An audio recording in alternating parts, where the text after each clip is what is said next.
Buenas tardes con todos. Vamos a comenzar, Fiorelita, ¿qué tal? Iraida, ¿cómo estás? Vamos a comenzar con nuestra sesión de hoy, un instante para conectar el celular también y poder arrancar. Disculpa, lo de la semana pasada fue un tema familiar, no pude estar, pero estuvo contigo el profesor Vargas Cruzado, que es un excelente profe, y creo que algunos de ustedes ya lo conocían, ¿no? Así que por ahí la idea era que no nos atrasáramos. El tema de hoy, oye, ¿verdad? Ya salió fecha para San Marcos, ¿no? ¿Qué tal? ¿Te animas? ¿Vas? ¿Te sientes listo? Creo que no falta nada. Un mes, si no me equivoco, ¿no? Creo que falta un mes y una semana o algo así para las fechas, según las fechas que creo que publicaron ayer. ¿Lo has estado viendo? Ayer o anteayer me parece que lo vi. Sí, sí, ¿no? Fines de noviembre, me parece fines de noviembre. El 5 es tu fecha. Bacán. ¿Cómo están los ánimos? ¿Vas? ¿Convencido? ¿Listo? ¿Ya tienes un diagnóstico claro? ¿Ya recuerdas dónde quizás tropezaste la otra vez? ¿O dónde te hubiera faltado si es que no llegaste a dar el examen? 5 lo haces. Bacán, justo cuando te dejaron. Ya, ok, bueno, entonces ese día le cambiarás el sabor a la fecha, pues, ¿no? Es una buena señal, lógico, lógico. Bueno, ya, eso nos obliga a trabajar con mayor seriedad, ¿ok? Yo sé que te lo has estado tomando en serio, pero ya ahora sí tenemos una meta, tiene fecha, márcalo en tu calendario, al menos los que vamos a San Marcos, ¿ah? Ya está ahí bien, bien definido cuándo es. Si todo sale bien, bacán la fecha que le han puesto antes de Navidad. Si todo sale bien, esta Navidad será tu primera Navidad como cachimbo. Esta será tu primera Navidad, como ya un universitario. Va a tener un sabor especial este año el pavo, o el chanchito, o el pan con jamonada, no sé qué coman en casa. Si sale mal, ya, bueno, ¿por qué te pones así en ese plan, André? Qué pesimista que eres, hermano. Bueno, si sale mal, simplemente, pero es una buena oportunidad. O sea, piensa que si hay un examen en diciembre, en marzo va a haber otro examen, ¿cierto? O sea, de aquí hasta antes de que empiece el siguiente ciclo en la universidad, los ciclos en las universidades comienzan en marzo, abril, tienes dos opciones. Supongamos que no te sale bien en diciembre, bueno, pues ¿no? Vas a tener un diagnóstico, vas a saber dónde te faltó. Y tendrás 3 meses más de plazo hasta el examen de marzo, porque en marzo de todas maneras va a haber examen de admisión. No puedes perder, exacto, no puedes perder. O agarras la vacante o al menos recibes un diagnóstico y tienes una idea de dónde trabajar y los siguientes 3 meses te encierras en casa y te matas estudiando, pues, ¿no? ¿Ok? Me regañarán en la cena navideña. Melissa no tiene mucha confianza. No hay regalo ya. Ok, antes de que me sigas contando tu triste historia, vamos mejor a empezar a compartir pantalla y hablar de historias más interesantes. La de Thomas Parr. Te van a hacer postular al juego del calamar, dice si no ingresas. Ya bueno. Ok, vamos a hablar acerca de la Alta Edad Media. La semana pasada estuvimos viendo, o estuviste viendo, perdón, Grecia, estuviste viendo Roma, si no recuerdo mal, y ahora entramos ya a la segunda edad de la historia. Vamos a seguir la misma mecánica de siempre, hacemos una introducción al tema, después vamos recordando los capítulos, los contenidos principales de esta fase de la historia, la Alta Edad Media, y de ahí vamos viendo algunas preguntas de admisión. La Alta Edad Media, te voy adelantando, se subdivide en 3 o 4 capítulos, 3 o 4 subtemas, ¿ya? Y en cada uno de ellos hay una, dos, creo que en alguno hay 3 preguntas de examen. Vamos a irlas viendo a continuación. Primero, comencemos por la definición, ¿ok? La Edad Media, como ya sabes, es la segunda edad de la historia. La Edad Media, como ya sabes, va desde la caída del Imperio Romano de Occidente hasta la caída de Constantinopla. La semana pasada estuviste cerrando el tema de la Edad Antigua, primera edad. La Edad Antigua se cierra con la caída del Imperio Romano Occidental. En la clase de hoy empezamos con la caída del Imperio Romano de Occidente y abordamos ya la Edad Media, la vamos a ver en 2 clases. Hoy hacemos Alta Edad Media, la próxima semana hacemos Baja Edad Media. Hay otras formas de dividir la Edad Media, por si acaso, y probablemente las sepas. Hay otras formas de dividir la Edad Media. Quizás en algunos libros, quizás en algunas separatas, quizás en algún momento, hayas visto esto que voy a colocar ahorita en tu pantalla, en tu chat, perdón, por favor no pongas nada en el chat. Hay una forma de dividir, ¿qué pasó? A ver un toque. Hay una forma de dividir la Edad Media. Ah, ya me di cuenta qué pasó, no me hagas caso. Voy a ir al chat, acá está. Hay una forma de dividir la Edad Media que es la siguiente, ¿ya? Hay una forma de dividir la Edad Media que dice así, del siglo V al siglo IX, temprana Edad Media, del siglo IX al siglo XIII, alta Edad Media, y el siglo XIV y el siglo XV, baja Edad Media. Ya esa es una forma que se usa a veces para dividir la Edad Media. Pero hay otra manera de dividir la Edad Media va alta Edad Media del siglo V al siglo XI y baja Edad Media del siglo XI al siglo XV, ¿ya? Alta y baja. No es que una sea anticuada y la otra sea moderna, no es que una sea arcaica y la otra es la más aceptada. No, no, no. Simplemente son dos corrientes, digamos, dos corrientes. Así como en economía hay corrientes. Ah, Eduardo, ahorita voy. Así como en economía hay corrientes, ya en historia también hay corrientes. Algunos historiadores usan tres fases, temprana, alta, baja. Otros dicen, no, no, no, no, alta y baja. Nosotros vamos a usar la segunda, alta edad media, baja edad media. ¿Por qué? Porque es la que se usa en los exámenes de admisión. ¿Ok? Los que van a San Marcos, no sé si alguno de ustedes, disculpen la molestia, de los que estamos aquí en el salón, ¿alguien tendrá por casualidad en este momento a mano o en PDF el prospecto de admisión de San Marcos? ¿Alguien tiene el temario por ahí? Disculpen. ¿Alguien tendrá el temario de San Marcos ahí a mano en este momento? ¿Alguien por casualidad? ¿Nada? ¿Nadie? No, ya, esto muchacho, no importa. Cuando revises el temario, cuando revises el prospecto, vas a ver que la edad media, ya, la edad media se divide en, según el prospecto de San Marcos, alta edad media, baja edad media. O sea, San Marcos usa esta división, ya la división de alta y baja, alta y baja, alta y baja. Lu, ¿sí? Lu, ¿dónde está Lu? Ya, no importa. Eduardo me pregunta, ¿y cuáles son los hechos para dividirla así? Mira, temprana edad media iría hasta la caída del Imperio Carolingio. Ahí se cerraría la temprana edad media. Siglo noveno. Gracias, Jesús. Ahí está, muy bien. A ver, ¿qué nos dice Jesús? Jesús es el Salvador. Muy bien, Jesús. Muchas gracias, Jesús. Siempre hay un Jesús. Es lo correcto, ¿no? Si no te crucificamos, ¿no? Sí, ¿dónde está? A ver, ¿dónde está el temario?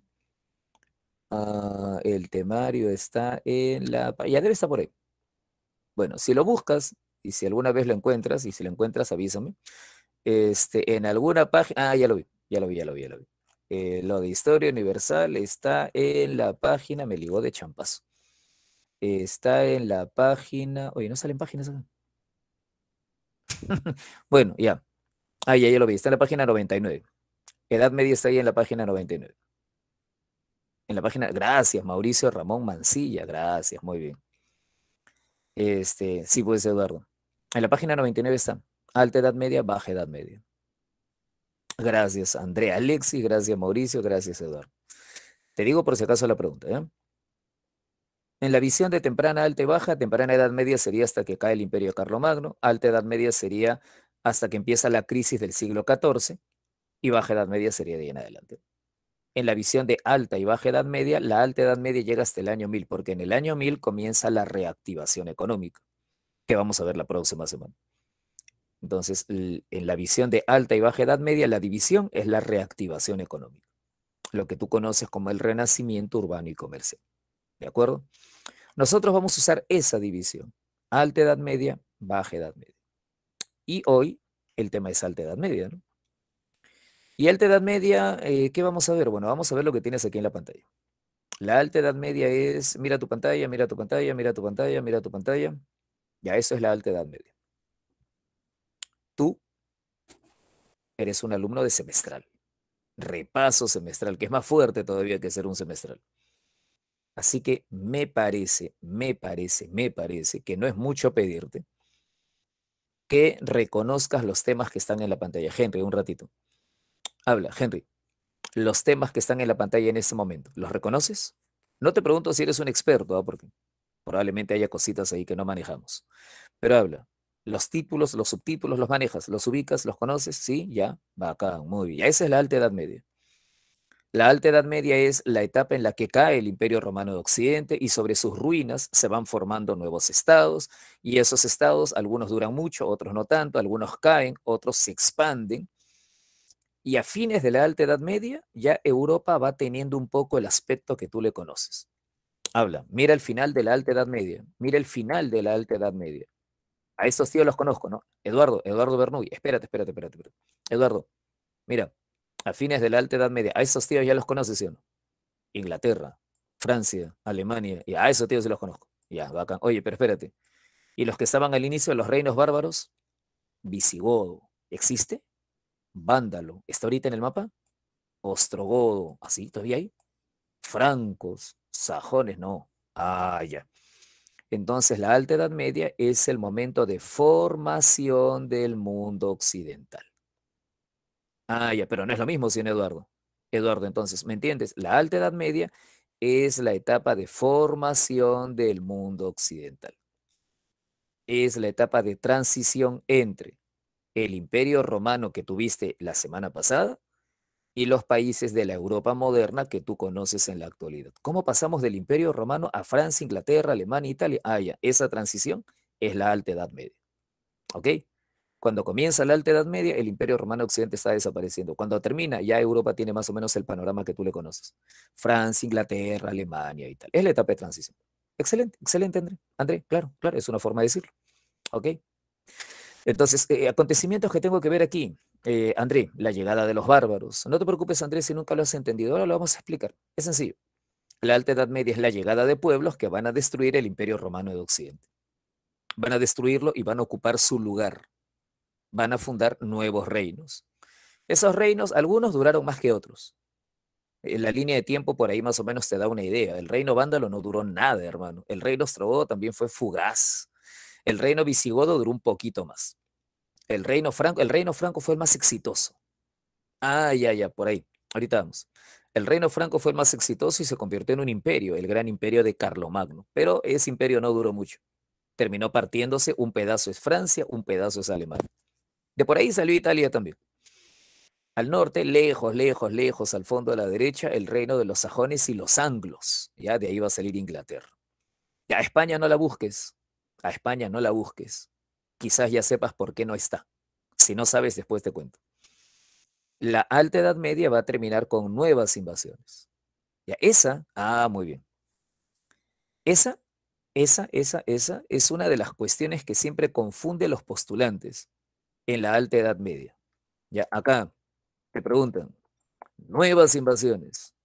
¿Quiénes son? Y nunca falta uno que dice los bárbaros. Andrea Alexis, ¿estas nuevas invasiones son los bárbaros? Eduardo, ¿estas nuevas invasiones son los bárbaros? No, porque los bárbaros son estos, ¿cierto? Los bárbaros son los que invadieron acá. Estas son invasiones 400. Estos no son los bárbaros. ¿Quiénes son? Tú los conoces, altos, rubios, hermosos, de ojos azules, parecían peruanos, ¿te acuerdas? Los vikingos, bacán, los vikingos, exacto, esos son los vikingos, muy bien, esos son los vikingos, o nórdicos, ¿te acuerdas? Ragnar, ya, cajamarquinos y techistos, ya, esas son las nuevas invasiones. Entonces, en la Alta Edad Media esa es la confusión, ¿no? Porque hay una primera que es la más famosa, ola de invasiones, los bárbaros germanos, y hay otra que es la segunda ola de invasiones, los vikingos o nórdicos, o sea, esa es la segunda, que llegan al mismo tiempo que los magiares o húngaros y al mismo tiempo que los musulmanes o sarracenos. Ajá, los húngaros son los del norte. Henry me había preguntado por el medioevo. Mira, Henry, medioevo en realidad es sinónimo de Edad Media. Ya yo sé que algunos, yo he visto libros, he visto separatas, en las que el medioevo lo ponen como una fase de la Edad Media. Esa es una equivocación. El medioevo es la Edad Media, cosa que tú en este momento puedes confirmar si lo investigas en Internet. Googlea, por favor. Medioevo es Edad Media. El medioevo no es una fase de la Edad Media, puedes averiguarlo.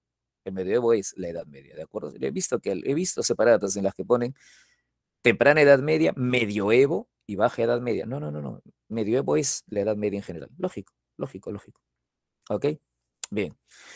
Temas que tengo que ver en la Alta Edad Media, la llegada de los bárbaros y los nuevos reinos que forman los bárbaros. ¿Qué más tengo que ver? El imperio de Carlomagno. ¿Quién fue ese tío Carlomagno y por qué le dicen Magno? Debe haber sido grande, ¿no? Para que le pongan el mismo apodo que Alejandro Magno, Algo importante debe haber hecho. Mientras tanto, fuera de Europa Occidental, el Imperio Bizantino, que seguro que lo conoces, el Imperio Romano de Oriente, que tuvo una historia larga, dura más de 1000 años. No te asustes. El Imperio Bizantino, ¿dura bastante? Sí. ¿Cuánto tiempo? Más de 1000 años. ¿Cuántos emperadores? Más de 100. ¡Wow! ¿Tengo que conocerlos a todos? No, porque en el Imperio Bizantino en realidad, sí, ya lo viste, Henry, bacán. ¿Estamos de acuerdo? ¿Estamos bien? En el Imperio Bizantino solo hay un gobernante importante, ¿cierto? El más destacado, el más importante, Henry, ¿lo recuerdas? El más grande monarca del Imperio Bizantino. Justiniano, bacán, Justiniano, excelente. ¿Hay otros? Sí. Está Teodosio, está Heraclio, está León Elisaurio, está Constantino uno, 2, 3, un montón de Constantinos. No me interesan. El más importante es Justiniano, ¿de acuerdo? Es la edad de oro del Imperio Bizantino. Y paralelamente el Imperio Musulmán. El Imperio Musulmán que es producto de una religión, ¿te acuerdas? La religión llamada Islam, la religión de Mahoma. Henry, ¿Mahoma era el dios? Eduardo, ¿Mahoma era el dios? No, ¿qué era? ¿Qué es? Sheil es el profeta. Bacán es el profeta. Excelente. ¿El dios cómo se llama? Eric, Henry, Sheila, Luis, Alá. ¿Es el dios principal o es el único dios? Luis Joseph, el único, bacán. El Islam es mono, ¿verdad? Es monoteísta. Excelente.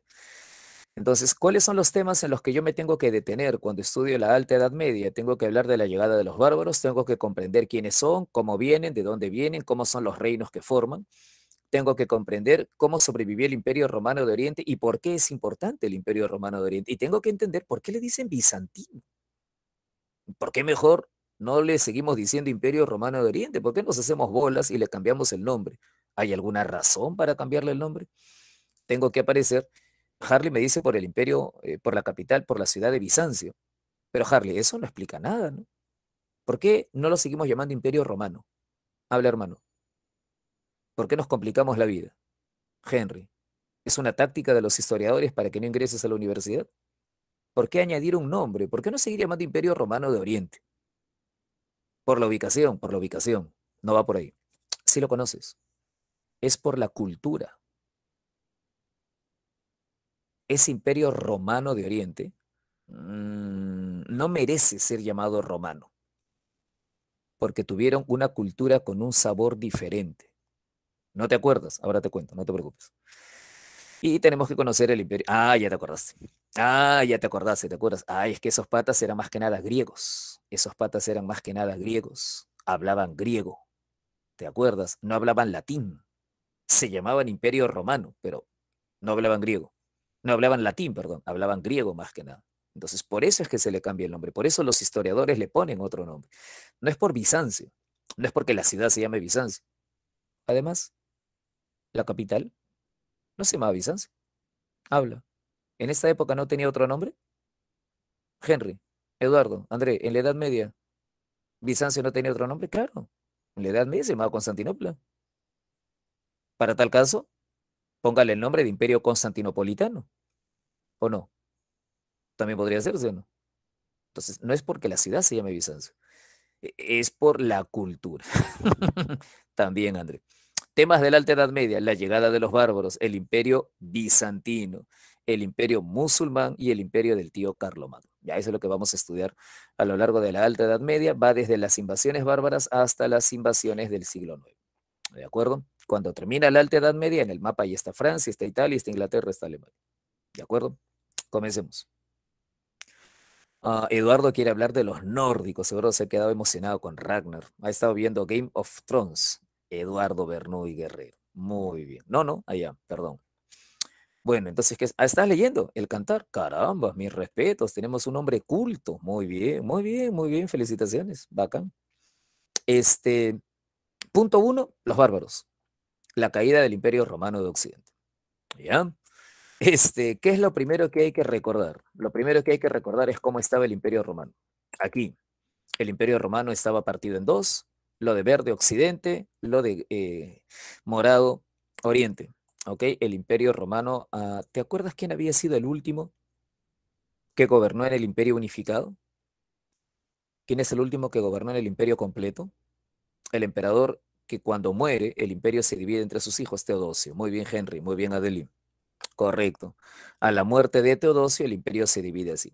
Occidente, Oriente, entre sus dos hijos. ¿Ok? El imperio de Occidente es el que se va a venir abajo por la llegada de los bárbaros.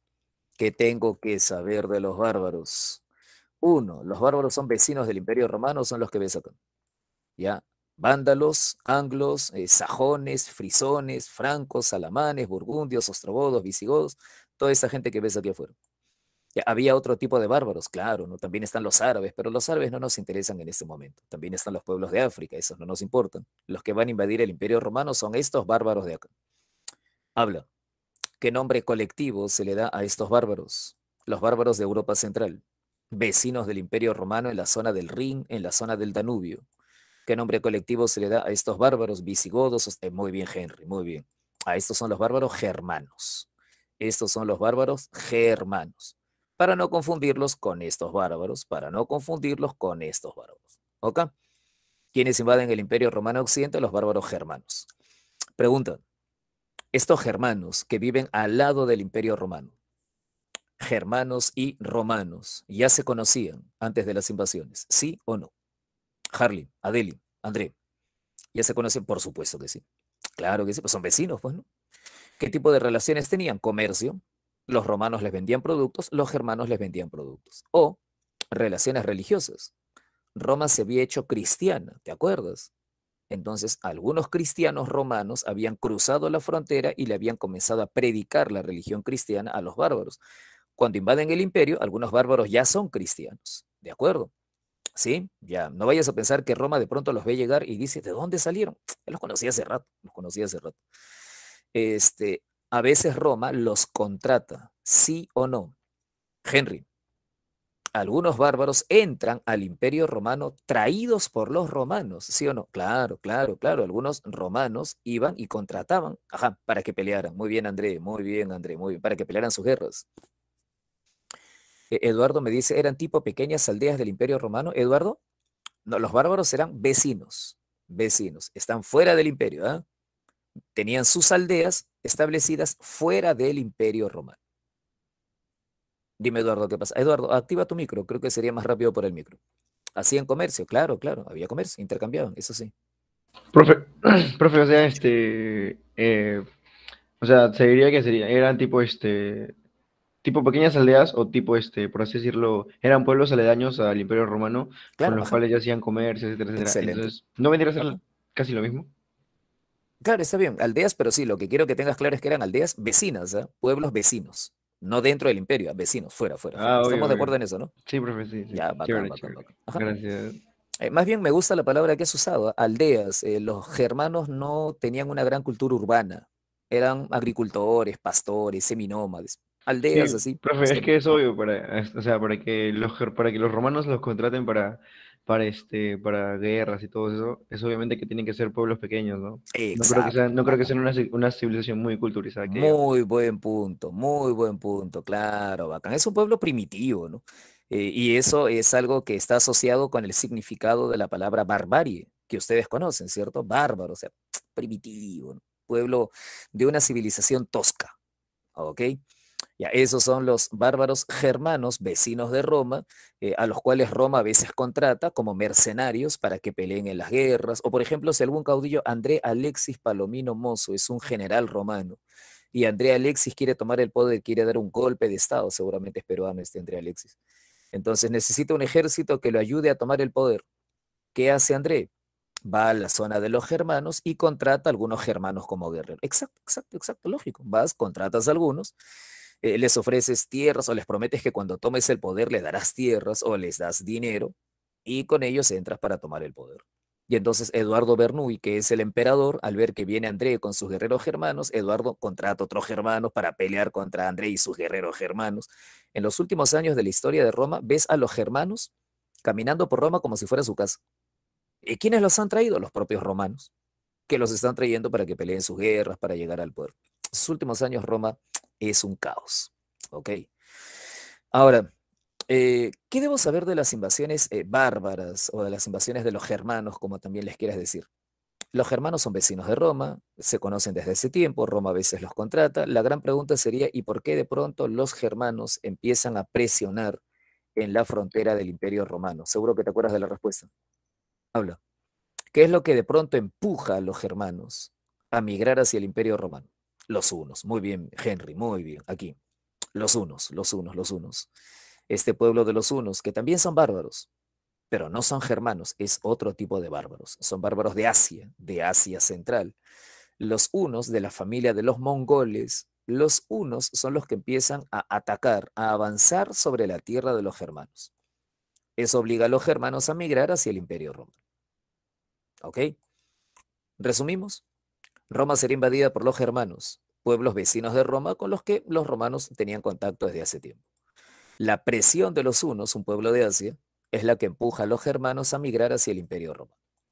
Ahora, una aclaración muy importante. El Imperio Romano de Occidente es más vulnerable que el Imperio Romano de Oriente. ¿Ya? ¿Por qué es más vulnerable? Mira el imperio que tienes aquí de verde. Fíjate que tiene una frontera más larga, es más difícil de defender. Y además no tiene los recursos para proteger su larga línea de fronteras. El Imperio Romano de Occidente, débil, vulnerable, con una frontera imposible de proteger, va a ser fácilmente destruido por los germanos, se van a meter los visigodos, se van a meter los vándalos, se van a meter los francos, irán ocupando las diferentes provincias, el Imperio Romano va a ser tierra de nadie y al final van a sacar al último emperador. Ese proceso caótico, violento de entrada de los germanos es las invasiones bárbaras. Una aclaración importante, Henry, Eduardo, André, una consulta. Cuando los bárbaros llegan, cuando los germanos llegan y atacan al Imperio Romano de Occidente, entonces, ¿el Imperio Romano de Occidente está en su auge o está en crisis? Habla. ¿En qué condición se encuentra el Imperio Romano de Occidente? Está en crisis. Eso no lo vayas a olvidar, ¿eh? Eso no lo vayas a olvidar. La llegada de los germanos, la llegada de los germanos, Adele, Harley, Henry, no te vayas a olvidar, solamente es el final. Solamente es la cereza en el pastel. El Imperio Romano ya venía en crisis. Antes se pensaba, antes se pensaba que el Imperio Romano estaba en su auge y que de pronto llegan los germanos y lo destruyen. Qué desgraciados estos germanos. No, hoy se sabe que no, en realidad el Imperio Romano estaba en decadencia hace tiempo. Y así no, los germanos no lo habrían podido destruir. Los germanos eran pocos, ¿ok? Eran pocos, ¿de acuerdo? Los visigodos, que son los más numerosos, los visigodos son 60.000, 80.000, son poquitos. El Imperio Romano es inmenso, tiene como 60 millones de habitantes. Entonces, la llegada de los germanos es solamente el impacto final que se trae abajo un imperio que ya venía desgastado por problemas internos. ¿Qué problemas? Crisis económica, luchas por el poder, rebeliones, anarquía, debilidad militar. Y la llegada de los germanos, empujados por los hunos, como dice correctamente André, la llegada de los germanos empujados por los hunos es lo que va a provocar la caída del Imperio Romano. ¿De acuerdo? Como lo ha dicho André, correctamente. Ahora, Eduardo me dice, profe, entonces los hunos se van a quedar con la tierra de los germanos. Sí y no. Eduardo, ¿te acuerdas? Los hunos van a formar un gran imperio, sí, pero ese gran imperio que alcanza su apogeo con el gran rey de los hunos, Atila, ¿te acuerdas? El imperio de los hunos que alcanza su máximo poder en la época de un gran rey llamado Atila, es un imperio fugaz. Es un imperio fugaz. Atila muere, sus hijos empiezan a luchar por la herencia. El imperio que él ha formado se hace pedazos. ¿De acuerdo? Los hunos son un pueblo fugaz y en realidad, en cuanto a su importancia política, los hunos son un pueblo mediocre. ¿Formaron un gran imperio? Sí. ¿Duró? No. No duró ni 100 años. Atila se muere y el imperio se desvanece. ¿De acuerdo? La única importancia histórica de los hunos es que ellos van a empujar a los germanos y los van a llevar a destruir el imperio romano de Occidente. Pero en realidad su imperio es mediocre, mediocre, mediocre. Henry, sí, los romanos culparon a los cristianos. El cristianismo influyó un poco, pero la verdad es que el imperio romano ya estaba en crisis de por sí. Caída del imperio romano. Causas internas, anarquía, debilidad, crisis económica.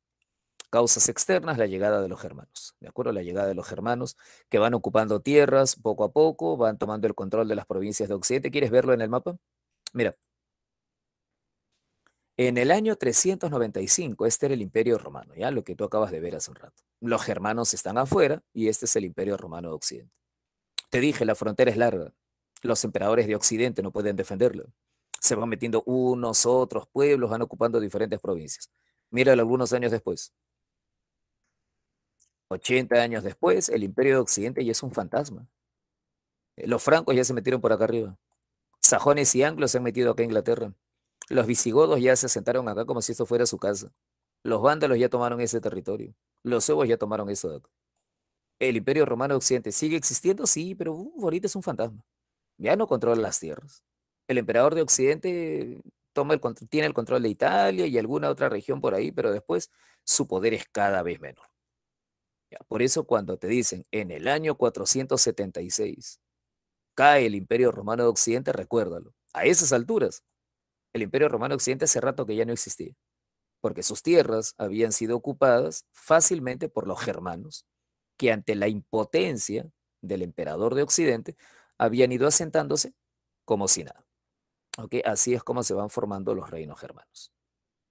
¿Me entiendes, Henry? ¿Me entiendes, Eduardo? ¿Me entiendes, André? ¿Me entiendes, Eric? Así es como los germanos van cruzando la frontera y van tomando el control. Sí, Harley, va acá. Hasta que al final pues, lo destituyen, ¿no? Sacan al último emperador. ¿Quién fue el último emperador? Rómulo Augustulo. Rómulo Augustulo, un joven de tu edad, 16 años, joven, joven, joven. Rómulo Augustulo, el último emperador de Occidente, cuando el imperio está así, o sea, cuando el imperio de Occidente ya no queda casi nada, ¿no? El último emperador de Occidente es un chibolo, de tu edad, joven, joven, joven, Rómulo Augustulo. El 4 de septiembre del año 476, un jefe bárbaro que supuestamente trabajaba para él, al final le da un golpe de estado, lo saca. Un jefe bárbaro llamado Odoacro lo destrona. Ni siquiera lo mata, simplemente lo destrona. Rómulo Augustulo desaparece de la historia. Ahí se acaba el imperio romano de Occidente. ¿De acuerdo? Pero te vuelvo a decir, ¿no? Cuando lo destronan, en realidad, el imperio romano de Occidente hace rato que ya no existía. Ya los bárbaros se habían ido comiendo pedazo a pedazo el imperio romano. Después de las invasiones, el mapa de Europa va a quedar así. Si alguien te pregunta, consecuencia fundamental de las invasiones bárbaras, la caída del imperio romano de Occidente y sus territorios van a ser ocupados por los germanos, estos tíos que están acá. ¿Ok? Estos de acá, ¿ya los reconociste? Son los que antes estaban afuera. Los ves, ¿no? Visigodos, ahora están acá. Visigodos. Ostrogodos, antes estaban acá, ¿te acuerdas? Ostrogodos, ya no. Y ahora ya ocuparon esta parte. Francos, burgundios, suevos, vándalos, ya. Ahora el Imperio Romano. Exacto, se metieron por la frontera y ocuparon esta región. André pregunta, ¿y por qué no tomaron Oriente? Andrea, es una excelente pregunta. Oriente tiene varias ventajas, ¿ah? Oriente tiene varias ventajas. Su frontera es más corta, más fácil de defender. Oriente no tiene las luchas internas que se había en el Imperio de Occidente. Oriente tiene más recursos. Oriente tiene una flota, una marina de guerra poderosa que le permite transportar tropas a las zonas donde haga falta. Oriente es más rico, más poblado, con mejores defensas, mejor protegido. Tiene hábiles emperadores y diplomáticos que supieron negociar con los germanos y alejarlos de sus fronteras. Por razones diplomáticas, militares, estratégicas, geográficas, económicas, políticas, el Imperio de Oriente pudo resistir más. ¿Ok? Pero son varias razones. Tú sabes que en historia nunca se puede hablar de una sola causa, ¿no? André, claro, claro, André. Acuérdate, había un imperio de Occidente, un imperio de Oriente. El imperio de Oriente resistió, el de Occidente no. Ahora, tampoco vayas a pensar, porque a veces uno dice, profe, pero el imperio de Oriente debió ayudar a su hermano. No, no podía. Aquí a la derecha están los persas, y los persas son una amenaza, ¿ok? Si el imperio de Oriente se dedica a pelear contra los germanos, descuida su frontera con los persas, y los persas son temibles, ¿eh? Así que el Imperio de Oriente lo mira a su hermano que se viene abajo y lo siento, hermano, pero tienes que pelear con tu propia fuerza, no tienes que bailar con tu propio pañuelo. Oriente sobrevive, va a durar 1000 años más, pero Occidente se derrumba. Así es. Eduardo, ¿comprendes el proceso? Henry, André. No, te pregunto si lo recuerdas, ¿ah? Porque en realidad esto ya lo has visto antes, ¿no? Estamos simplemente recordando. ¿Ya? André, ya después hablamos de los persas, después hablamos de los persas. Muy bien, Eric, muy bien, Harley. Y surgen estos nuevos reinos. ¿Ya? ¿Cómo se les va a llamar estos reinos? Reinos bárbaros. El reino ostrogodo, el reino visigodo, el reino franco, el reino vándalo, el reino burgundio, el reino suevo, el reino de los anglos y los sajones. Si no quieres decirles reinos bárbaros, diles reinos germánicos. Cualquiera de los dos vale. Ajá, ya, ahora, lúcete, habla.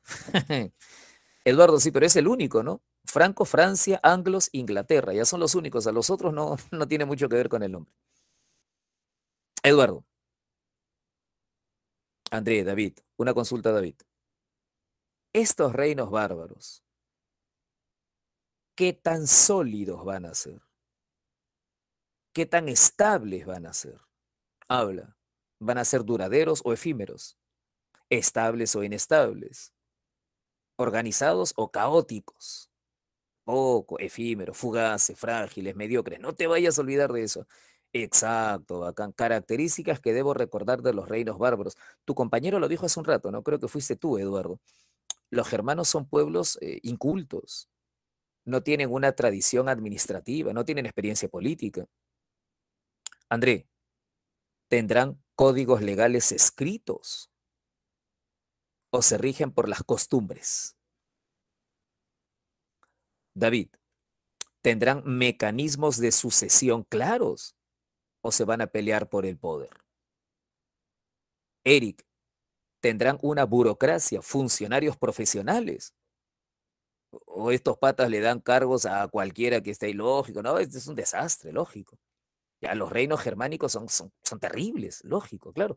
Oye, Harley, oye, David, oye, Eduardo, te pregunto esto porque tú eres repaso semestral, ¿ah? Te pregunto esto porque tú eres repaso semestral. ¿No te acuerdas que en el reino franco, más adelante, los reyes llegan a ser tan mediocres que las tareas de gobierno las asume el mayordomo del palacio? Habla. ¿Te acuerdas? Claro, sí te acuerdas, ¿verdad? Claro, claro, ¿te acuerdas, Adele? Ah, lógico, ¿verdad? Pues no, claro, claro. Estos patitas, a ver, ¿quién se hace cargo de la administración? Bueno, el que se encarga de mi palacio, ya él va a ser como el primer ministro, ¿no? En la época de los reyes holgazanes. La época, la época de los reyes holgazanes. El mayordomo era el administrador del palacio, el que se encargaba de las tierras del rey. Si te quiero decir algo más, si te lo puedo poner en términos más complejos, disculpa, te lo voy a explicar de otra manera porque a veces la universidad te lo dice de otra forma y te desorienta. Escúchame, que mi mayordomo, que es un servidor personal, pase a ser comandante del ejército, que es un cargo público, te demuestra algo muy típico de la mentalidad primitiva de los germanos. No hay separación para ellos entre la esfera pública y la esfera privada. ¿Me captas o no me captas? No hay separación entre la esfera privada y la esfera pública. Sería como si yo te dijera, yo soy un rey de los germanos. Ya, mi médico personal lo nombro ministro de salud. ¿Qué capacidad tiene para ese cargo? No, es que es mi ministro de salud, pues, es mi médico personal, ya. Me curó mi dolor de cabeza, entonces lo nombro ministro de salud. ¿Me captas? Eduardo, en la actualidad no, en la actualidad eso no se ve, pues, ¿no? En la actualidad no se ve. Los cargos se supone que son para profesionales. Por eso es que cuando por ahí un presidente nombra a fulano de tal, todo el mundo pregunta, oye, ¿cuál es su capacidad? ¿Cuáles son sus credenciales? Y cuando por ahí los periodistas investigan y dicen, no, es que este pate es su amigo. No, no, eso no va, eso no va, eso así no puede funcionar. Eso es primitivo, eso es arcaico. Ya, eso es típico de los germanos. Estas bestias son así, estas bestias son así. ¿De acuerdo? No hay separación entre lo público y lo privado. ¿Ok? Consideran que el reino es suyo. Por eso cuando el rey se muere, sus hijos se pelean por la herencia como si el país le perteneciera al rey. No tienen concepto de república, no tienen concepto de cosa pública. El rey tiene 4 hijos, muere el rey, sus 4 hijos cada uno agarra un pedazo. Como si el reino fuera la hacienda personal del rey. ¿Me captas? Ah, ya, entonces, por ahí va, por ahí va las características de los germanos. Características primitivas, ¿ya? Pero quería que las tuvieras bien claras porque, este, por ahí puede venir las preguntas. Como alguna vez te lo he dicho, como alguna vez lo hemos comentado, hoy las preguntas de examen de admisión no son de dato, ¿no? O sea, difícil que San Marcos te pregunte dónde se ubicó el reino ostrogodo. No, eso no te lo va a preguntar, es una pregunta de dato, ¿no? Los ostrogodos quedan en Italia, ya. Esa es una cuestión de memoria. Los visigodos en España, los francos en Francia. Si tú estuvieras postulando hace 20 años, ya sería obligatorio que lo manejes. Ya, quizás otras universidades te lo preguntan, ¿no? Pero San Marcos no. Pero sí te puede preguntar, ¿ya? Y si has estudiado mal, si has ido por la parte de la memoria, te va a agarrar, ¿ya? Si te pregunta características de los reinos germanos. Ah, ya, características. Ya, aquí están las características. ¿Ya, criatura? Su debilidad administrativa, su debilidad institucional, la falta de burocracia, la falta de códigos legales escritos, ¿ok? La falta de control sobre el territorio. Te voy a contar algo, te voy a contar algo, te voy a describir una característica y quiero ver tu velocidad, ¿ya? Quiero ver tu velocidad. Escúchame bien. Eduardo, todavía no terminamos, Eduardo, recién estamos comenzando. Eduardo, escúchame esto, Natalie, escúchame esto, David, escúchame esto, Harley. Escúchame esto, lo vas a ver al toque, lo vas a ver al toque, escúchame. Este, como los reyes germanos, como los reyes bárbaros, no tienen burocracia, no tienen funcionarios, no tienen el aparato administrativo que se necesita para manejar un estado, los reyes germanos empiezan a hacer lo clásico, repartir tierras entre sus guerreros. Porque esa era la mentalidad también de los germanos. No tienen concepto de nación. Escúchame bien, no tienen concepto de patria, no tienen concepto de Estado. ¿De acuerdo? Cuando el rey termina, cuando el rey va a la guerra y la guerra termina, el rey reúne a sus guerreros y reparte el botín entre ellos. Eso sale en algunas películas sobre los bárbaros o germanos. Salen todos a la guerra mandados por el rey. Ya cuando termina la guerra, se reúnen, hacen un banquete, celebran, cantan, disfrutan, y luego el rey, el jefe, toma el botín y lo reparte entre sus guerreros para premiar su fidelidad. No hay concepto de patria, no hay concepto de nación. Los guerreros que acompañan a estos reyes germanos pelean a su lado a cambio de algo. Cuando los visigodos toman el control de España, los guerreros visigodos lo miran a su rey, ya pues hermano, ¿y qué nos vas a dar? Ya hemos conquistado España bajo tu liderazgo, ya, pero ¿qué va a haber a cambio? Los reyes visigodos, para ganar la fidelidad de sus guerreros, ¿qué hacen? Reparten tierras. El rey de los francos, para asegurar la fidelidad de sus guerreros, ¿qué hace? Reparte tierras. El rey de los ostrogodos, para ganar la fidelidad de sus guerreros, ¿qué hace? Reparte tierras. Ah, te dice cuenta al toque. Y en un territorio tan grande, con tan malas vías de comunicación, porque los romanos ya no están y el sistema de caminos romanos ha colapsado, en un país tan extenso, tú le das a un noble tierras, olvídate. A un aristócrata dale tierras y ya no lo vas a controlar. Porque tiene tierras ahora en el otro extremo del país. ¿Cómo vas a saber lo que hace? No vas a saber qué hace. Entonces, este pata, allá en las tierras que le diste, prácticamente se va a hacer independiente. Dentro de 400, 500 años, esa aristocracia a la que le entregaste tierras y se ha ido volviendo cada vez más independiente en su región, esos serán los futuros señores feudales. ¿De acuerdo? Ahorita no, pero dentro de 400, 500, ya. Esa fragilidad de los reyes germánicos los obliga a repartir tierras entre sus guerreros. Y como los países son extensos y no hay vías de comunicación y el rey no tiene burocracia, no tiene funcionarios para controlar el territorio, se le va de las manos. Entonces, ¿en qué acaba feudalismo? De entre 400 o 500 años. Eduardo, ¿la captas? André, ¿la entiendes? Harley, Henry, Natalie, David, sí, ya, va acá. En historia todo está conectado, ya en historia todo está conectado y es importante para que estés preparado para el examen, es importante que sepas entender esas relaciones entre sí. No son temas separados, ya no son temas separados. En historia por lo menos no es así. Todos los temas al final se relacionan con algún tema anterior o con algún tema posterior. Es importante que entiendas esas relaciones. ¿Eh? Entonces, característica de los reinos germánicos, la debilidad institucional, la falta de burocracia, la falta de leyes escritas, la fragmentación, ¿no? Y ya te dije hace un rato, ¿no? Si hay fragmentación, el comercio declina, ¿cierto, Natalie? Porque si las regiones están aisladas, no hay intercambio de mercancías. Y si no hay intercambio de mercancías, la economía pasa a ser rural, básicamente agrícola. En las ciudades empieza la escasez. David, piensa en esto. Si se interrumpen los intercambios comerciales, las ciudades entran en crisis, ¿sí o no? Las ciudades viven del comercio. Las ciudades viven de producir bienes que van a enviar por las rutas a otros lugares, pero caramba, si no hay comercio, ¿de qué vivimos? Las ciudades empiezan a apagarse. La gente empieza a migrar de las ciudades, empiezan a dirigirse al campo, ¿no? Exacto, la economía empieza a fragmentarse. Esa es la Europa de la Alta Edad Media. Natalie, ¿estamos claros? David, ¿estamos entendiendo? Harley, André, Eric, Eduardo, ¿estamos? ¿Sí? Ya, va, esa es la Europa bárbara, esa es la Europa bárbara, ¿de acuerdo? Esa es la Europa bárbara. La cultura también experimenta un cambio. La cultura de los germanos se mezcla con la cultura de los romanos. Bueno, ahí surgen las lenguas romances, ahí surgen las lenguas romances. Diego, la lengua latina, el latín, desaparece, ¿sí o no? Habla. No, bacán, muy bien, muy bien, muy bien, muy bien. El latín no desaparece, lógico. Los germanos que admiran al Imperio Romano, los germanos admiran al Imperio Romano, es una relación medio rara. Los germanos se han tumbado al Imperio Romano, pero admiran la capacidad de los romanos para gobernar un imperio tan grande.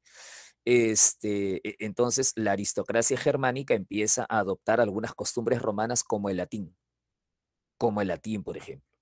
Entre la aristocracia germánica se empieza a poner de moda hablar latín. Por eso es que el latín se mantiene un latín vulgar, un latín corrompido, un latín corrupto, pero la lengua latina mantiene su prestigio. El latín es por eso la madre de las lenguas romances que se hablan en gran parte de Occidente, ¿no? Los germanos siempre hablaron con admiración del Imperio Romano, por eso el derecho romano va a sobrevivir, por eso el derecho romano va a ser estudiado. Para los germanos, estudiar a los romanos era clave para entender cómo administrar el Estado. Por eso es que el derecho romano, el estudio de la historia de Roma, el estudio de la política de Roma se va a mantener. ¿De acuerdo? Pero Eduardo, es lógico, señor hermano. Eduardo, tú eres el rey de los visigodos. Y tú, ni de broma puedes controlar este territorio. Entonces, Eduardo, tú te quedas pensando, oye, ¿cómo hicieron los romanos, hermano? Eduardo, rey de los visigodos, se pregunta, oye, yo no puedo con este pedazo de tierra. ¿Cómo rayos hicieron los romanos para mantener unificado lo máximo? Es alucinante. El estudio del derecho romano, de la política romana, algunas costumbres romanas se van a mantener en el tiempo por el prestigio que el Imperio Romano mantuvo, a pesar de que había caído, pues, era increíble, ¿no? Para los propios germanos que se hubiera podido ensamblar un territorio tan grande. ¿De acuerdo? Es como cuando tú estudias la época de los incas y te asombras por ejemplo, cómo construyeron caminos, ¿no? Y hoy, bueno, hoy nuestras carreteras sin comentarios, ya igualito por ahí, igualito por ahí. Aquí en esta diapositiva te voy a dejar algunos hechos, por si acaso, ¿ya? Yo sé que no todos vamos a San Marcos y de repente por ahí querramos tener algunos datos, entonces por ahí en esta diapositiva te voy a colocar una especie de cronología de lo principal, desde cuando entran los visigodos hasta cuando se divide el Imperio Romano, por ahí algunos datitos más.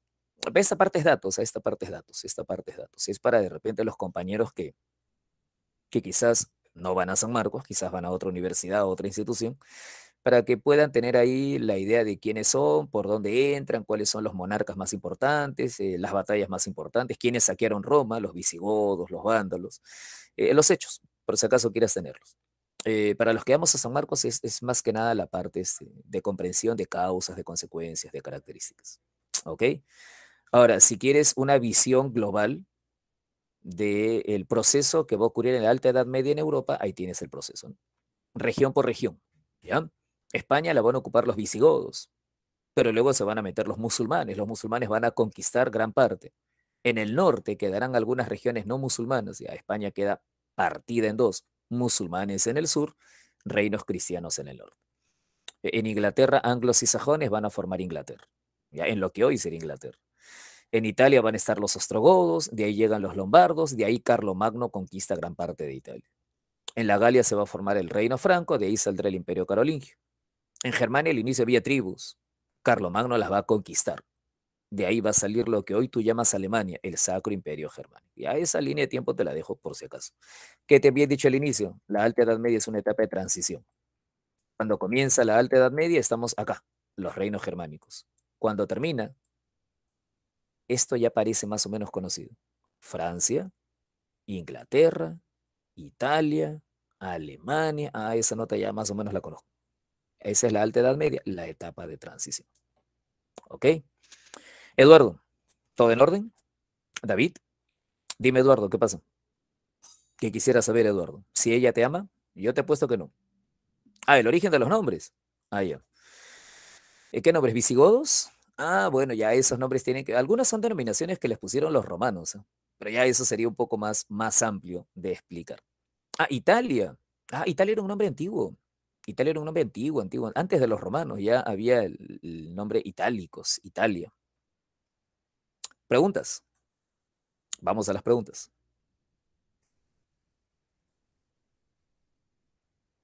Preguntas de admisión.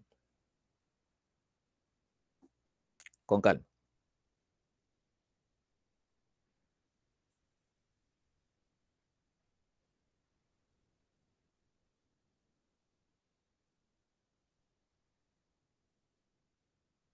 Enano, me dice André. Ok. ¿Alguien más lo respalda? David, ya, muy bien. Todos, ¿no? Genial, ya. Quería ver, sí, ya está. Ok. Claro, ¿no? Exacto. ¿Qué alternativa no forma parte de las invasiones? La burocracia civil estuvo formada por profesionales. No, ¿qué va a ser profesionales? Entre los germanos ni hablar, no, Diego, olvídate. Imposible, imposible. ¿Esta?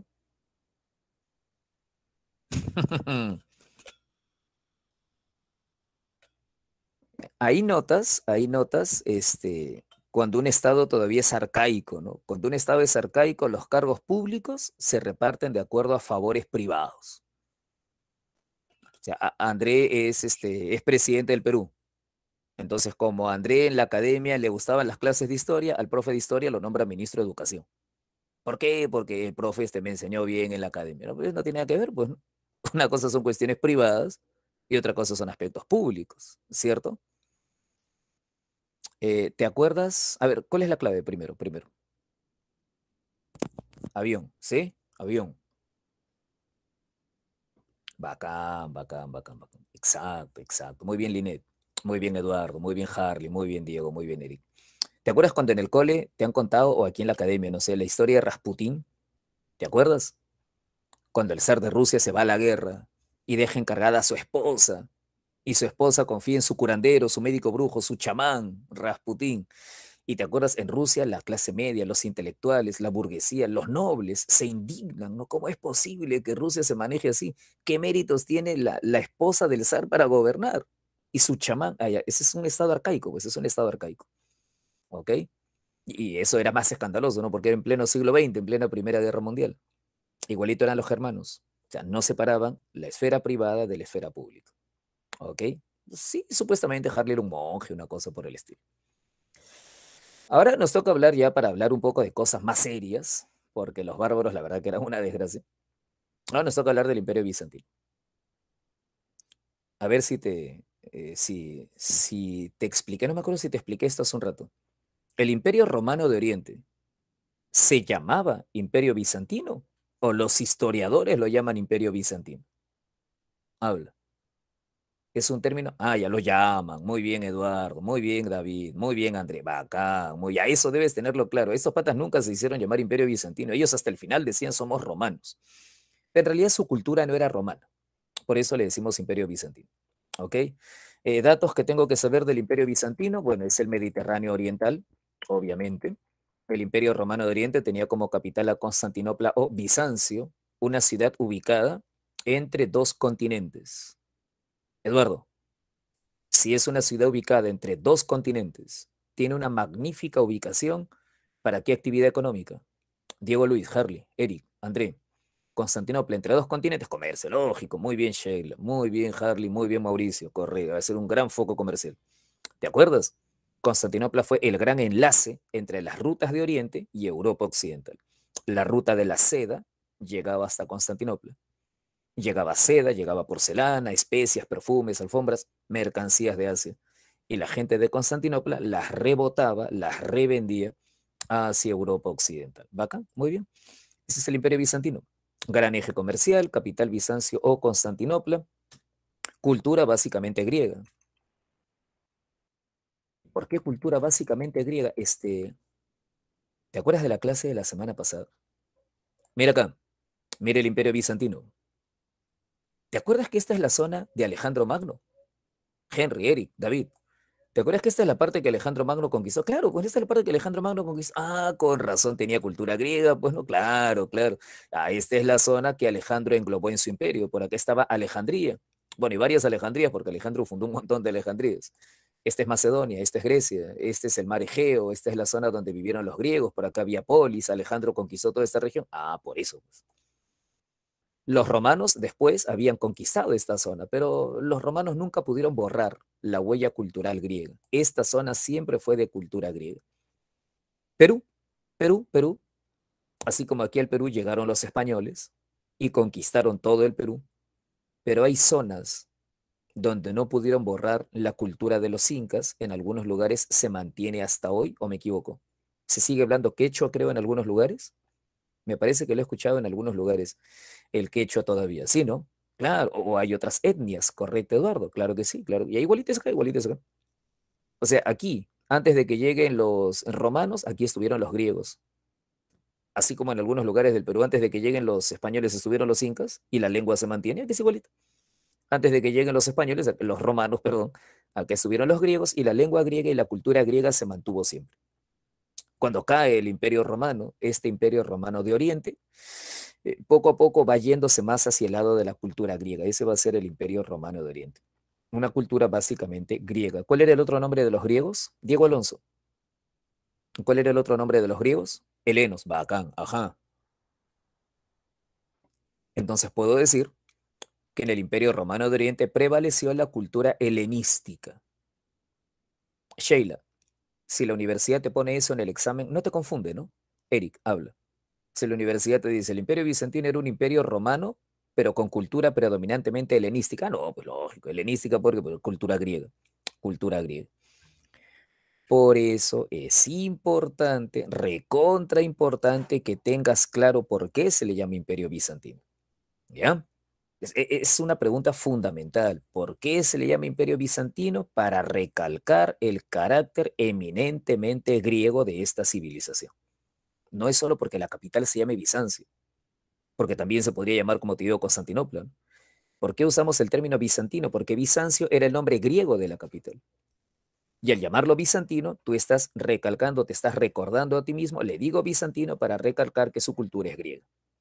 Exacto, André, muy bien. Constantinopla era el nombre romano, güey. Importancia del Imperio Bizantino o Imperio Romano de Oriente, como quieras decirle, fue el gran baluarte de la cultura greco-latina. ¿Cómo conocemos el derecho romano? Sheila, ¿cómo conocemos el derecho romano? Diego, David, ¿cómo es que conoces el derecho romano? André, ¿cómo conoces la filosofía de Platón? Eric, pero ya, obviamente, porque está escrito, pero amigo Eric, cuando el Imperio Romano de Occidente cayó, gran parte de sus tratados, obras, documentos en Europa Occidental se perdieron. En el caos de las invasiones, en el fragor de las batallas, en el saqueo de las ciudades y destrucción de bibliotecas. Algunos manuscritos sobrevivieron en los monasterios perdidos en las montañas, pero ¿cómo sobrevivió el grueso de la cultura romana? Por Bizancio. ¿Ok? Muy bien, Henry. Por Bizancio. Esta gente fue la gran fortaleza, el baluarte, el reducto de la civilización greco-romana. Ellos preservaron las obras de los griegos y los romanos. El derecho romano, estos patas lo mantuvieron vivo. Ya, el derecho romano, las obras jurídicas romanas. Si lo conoces. ¿Cómo se llama la gran recopilación del derecho romano que se creó en la Edad Media? ¿Cuál es la recopilación fundamental para que tú y yo conozcamos el derecho romano? Se hizo en la Edad Media. La van a estudiar aquellos en este salón que van a ser abogados. Muy bien, Adeli, muy bien, Adeli, muy bien. El Corpus Juris Civilis, el Corpus Juris Civilis. ¿Quién lo hizo? Justiniano. Justiniano, ¿de dónde es? De acá, pues. ¿Te acuerdas? Importancia del Imperio Bizantino, importancia del Imperio Bizantino, la recopilación del derecho romano. Ellos resguardaron la filosofía griega, la filosofía de Platón, la filosofía de Aristóteles.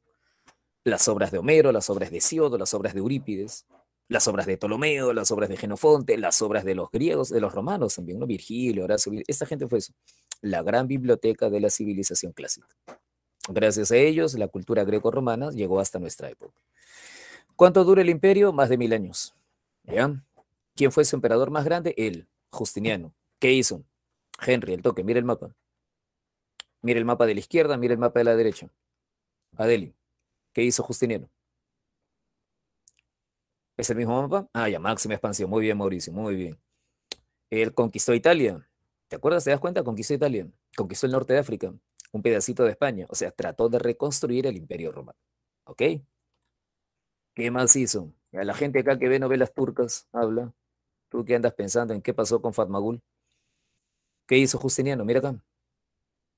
Adeli, Henry, Mauricio. ¿Cómo se llama esta? ¿No la sacas? ¿No la ves? Ah, ya. Esa es la obra maestra del arte bizantino. Muy bien, Miriam, muy bien, Harley, muy bien, Adeli. La Basílica de Santa Sofía. La Basílica de Santa Sofía. Sheila, Sofía, Sofía, Sofía. Porque es importante el tío Justiniano. Es importante por haber conquistado tierras en el Mediterráneo occidental. Ahorita lo escribo en la pantalla, no te preocupes, Eduardo. Es importante por la Basílica de Santa Sofía, la obra maestra del arte bizantino. Y es importante por el Corpus Juris Civilis. ¿Qué es el Corpus Juris Civilis? ¿Quién va a ser abogado en este salón? ¿Quién va a ser abogado o abogada en este salón? ¿Quién va a estudiar derecho? ¿Quién va a ser juez? ¿Quién va a ser fiscal? Habla. ¿Tenemos aquí algún futuro abogado? ¿Alguna futura abogada? Nadie. ¡Qué milagro! Sheila. Ah, ya, muy bien, Sheila. ¿Por qué te demoras en contestar? No me digas que te da vergüenza. ¿Qué pasa? Muy bien, Sheila, muy bien. Ya sabes esto, ¿no? Lo vas a estudiar en la universidad. Ah, Sumi, Sheila, has oído hablar de esto, ¿no? El Corpus Juris Civilis, la gran recopilación del derecho romano. Ya lo estudian hasta ahora los estudiantes de derecho. Los futuros abogados lo estudian hasta hoy en las facultades, ¿no? El Corpus Juris Civilis, la obra maestra, ¿no? La obra clave, fundamental, la recopilación del derecho romano. ¿A quién lo manda a hacer? Justiniano. Ya, Justiniano lo manda a hacer. Sí, claro, Eduardo. En esa época no había J, ¿no? Se escribía ahí, por eso Corpus Juris, hoy sería juris, jurídico, justicia. De ahí viene la palabra. El Corpus Juris Civilis, la obra fundamental de Justiniano. ¿Quieres resumirlo? El amigo Eduardo quería tenerlo bien claro. Obras de Justiniano, 3 puntos. La reconquista de regiones en Occidente. La reconstrucción de la Basílica de Santa Sofía. Y la recopilación del derecho romano. ¿Ok? Las 3 R. Ya, Justiniano es 3 R. R, R, R. R de reconquista. R de reconstruye. R de recopila. ¿Ok? Justiniano recopila el derecho. Justiniano reconstruye Santa Sofía. Justiniano reconquista algunas de las tierras que los bárbaros habían ocupado. Ese es el gran Justiniano. Te lo resumo por si acaso te hayas perdido, ¿ya? Imperio bizantino es el imperio romano de Oriente. Le decimos bizantino para recalcar que su cultura es básicamente griega. Capital Bizancio, Constantinopla, gran emporio comercial, gran emporio comercial. Importancia del imperio bizantino fueron los grandes protectores de la cultura griega y romana. Historia larga, muy larga, pero momento más importante con Justiniano, su emperador más importante. ¿Qué hace Justiniano? Reconstruye Santa Sofía, reconquista algunas regiones de Occidente y recopila el derecho romano. Así es, Andrea Alexis, muy bien. Y después de él, eh, bueno, después de él ya los siguientes emperadores son olvidables. Ya después de él los siguientes emperadores son un poquito mediocres. Así que me detengo ya, Eduardo, me detengo. ¿Estás haciendo captura de pantalla? De ahí lo voy a subir, no te preocupes. ¿Vas por tu pastilla? ¿En serio? ¿Estás enfermo? ¿Estás mal? Ah, no sabía, no sabía. Ya, normal, normal, normal. Ya, ok. Te aviso. ¿Te ha chocado la vacuna? ¿Ya se vacunaron? Todavía no. Ya están en la edad ustedes, ¿no? Creo que está ya. ¿Ya se vacunaron? Sí, ya, bacán. Ah, Eduardo tiene 20. Ya, Eduardo, no te preocupes. No, lógico, está bien, claro, sí. De todas maneras hay que hacerlo, ¿no? Además, tú eres un intelectual, así que no creo que me salgas con que me van a meter un chip o alguna tontería por el estilo. Tú eres la vanguardia intelectual del Perú. ¿En serio, Luis Joseph? Ah, bacán, bacán, bacán, bacán, bacán. Que te vaya muy bien. No choca. A la gente joven no le choca mucho. Quizás te dé un poco de sueño, quizás te duele un poco la cabeza después, pero no choca. Primera recién, que te vaya bien, Aldo, que te vaya bien. O sea, Mauricio, a mí la primera dosis me dio sueño. La segunda sí me dio como si me hubiera resfriado, pero te dura un par de días y de ahí se te pasa. Nada del otro mundo. Ok, David. ¿Así, Eduardo? Ah, tú sí estás viejo, ¿ah? Ya, tú eres padre de familia. Ya. Ah, tu primo es médico. Felicitaciones, Ah, ya, Eduardo. Con razón. Ya, muy bien, felicitaciones, felicitaciones, felicitaciones. A ver, después de Justiniano, no, está bien, no hay que aprovechar. Después de Justiniano, ya lo que viene es lo que vamos a ver acá. Ya, después de Justiniano, la historia del Imperio Bizantino ya es menos importante. Ok, Eduardo. Hechos importantes del Imperio Bizantino después de Justiniano. La pérdida de tierras, la pérdida de tierras. Aparecen los musulmanes y los musulmanes le van a dar una buena mordida al Imperio Bizantino. Los musulmanes le van a dar una buena mordida al Imperio Bizantino. Mira el mapa del Imperio Bizantino, lo que está demorado ahí arriba. Míralo, míralo, reténlo en tu mente, compáralo con cómo lo había dejado Justiniano. ¿Eh? Regreso, mira, este es el mapa cuando Justiniano se muere. Cuando Justiniano se muere, el Imperio Bizantino es este. Y ahora míralo acá. El Imperio Bizantino queda reducido a esto de acá. A los musulmanes le dan una mordida salvaje. ¿Eh? Agarran Egipto, agarran el norte de África, agarran Jerusalén, Palestina, Siria. El Imperio Bizantino pierde una gran cantidad de tierras. Otro hecho importante, la lucha de los iconoclastas. No sé si lo recuerdas. En cierto momento en el Imperio Bizantino comienza una campaña para destruir las imágenes sagradas. Los bizantinos eran católicos. Los bizantinos eran católicos, usaban imágenes. Aparecen algunos sectores, algunos líderes que denuncian que venerar imágenes va contra la fe cristiana. El imperio se parte en dos. Los partidarios de las imágenes, los enemigos de las imágenes. La guerra de los iconoclastas o la querella de los iconoclastas. Otro hecho clave, el cisma de Oriente. En el año 1054, el imperio bizantino rompe con la iglesia católica. De ahí en adelante los bizantinos, ahí recién dejan de ser católicos. A eso se le llama cisma de Oriente. Cisma significa ruptura. En el año 1054, los bizantinos se separan de la iglesia católica. Ahí surge la iglesia ortodoxa. De aquí en adelante el mundo cristiano se parte en dos. Cristianos de Occidente, católicos, cristianos de Oriente, los bizantinos, ortodoxos. Claro, las cruzadas vienen exactamente por esa época. Muy bien, Harley. Y al final, perdón, y al final, la caída de Constantinopla ante los turcos, ¿no? Los turcos van a capturar Constantinopla y ahí se va a acabar el imperio bizantino. Esta parte es, ya, digamos, menos complicada y solamente recordar hechos clave, ¿ya? La pérdida de tierras ante los musulmanes, las luchas acerca de la veneración o no de imágenes, el cisma de Oriente, que significó la ruptura, el divorcio, los bizantinos se separan de la Iglesia Católica, y la llegada de los turcos y la caída de Constantinopla, ¿no? Eso ya viene a ser el final del imperio bizantino. Ahora, proponme algo que debo marcar ahí.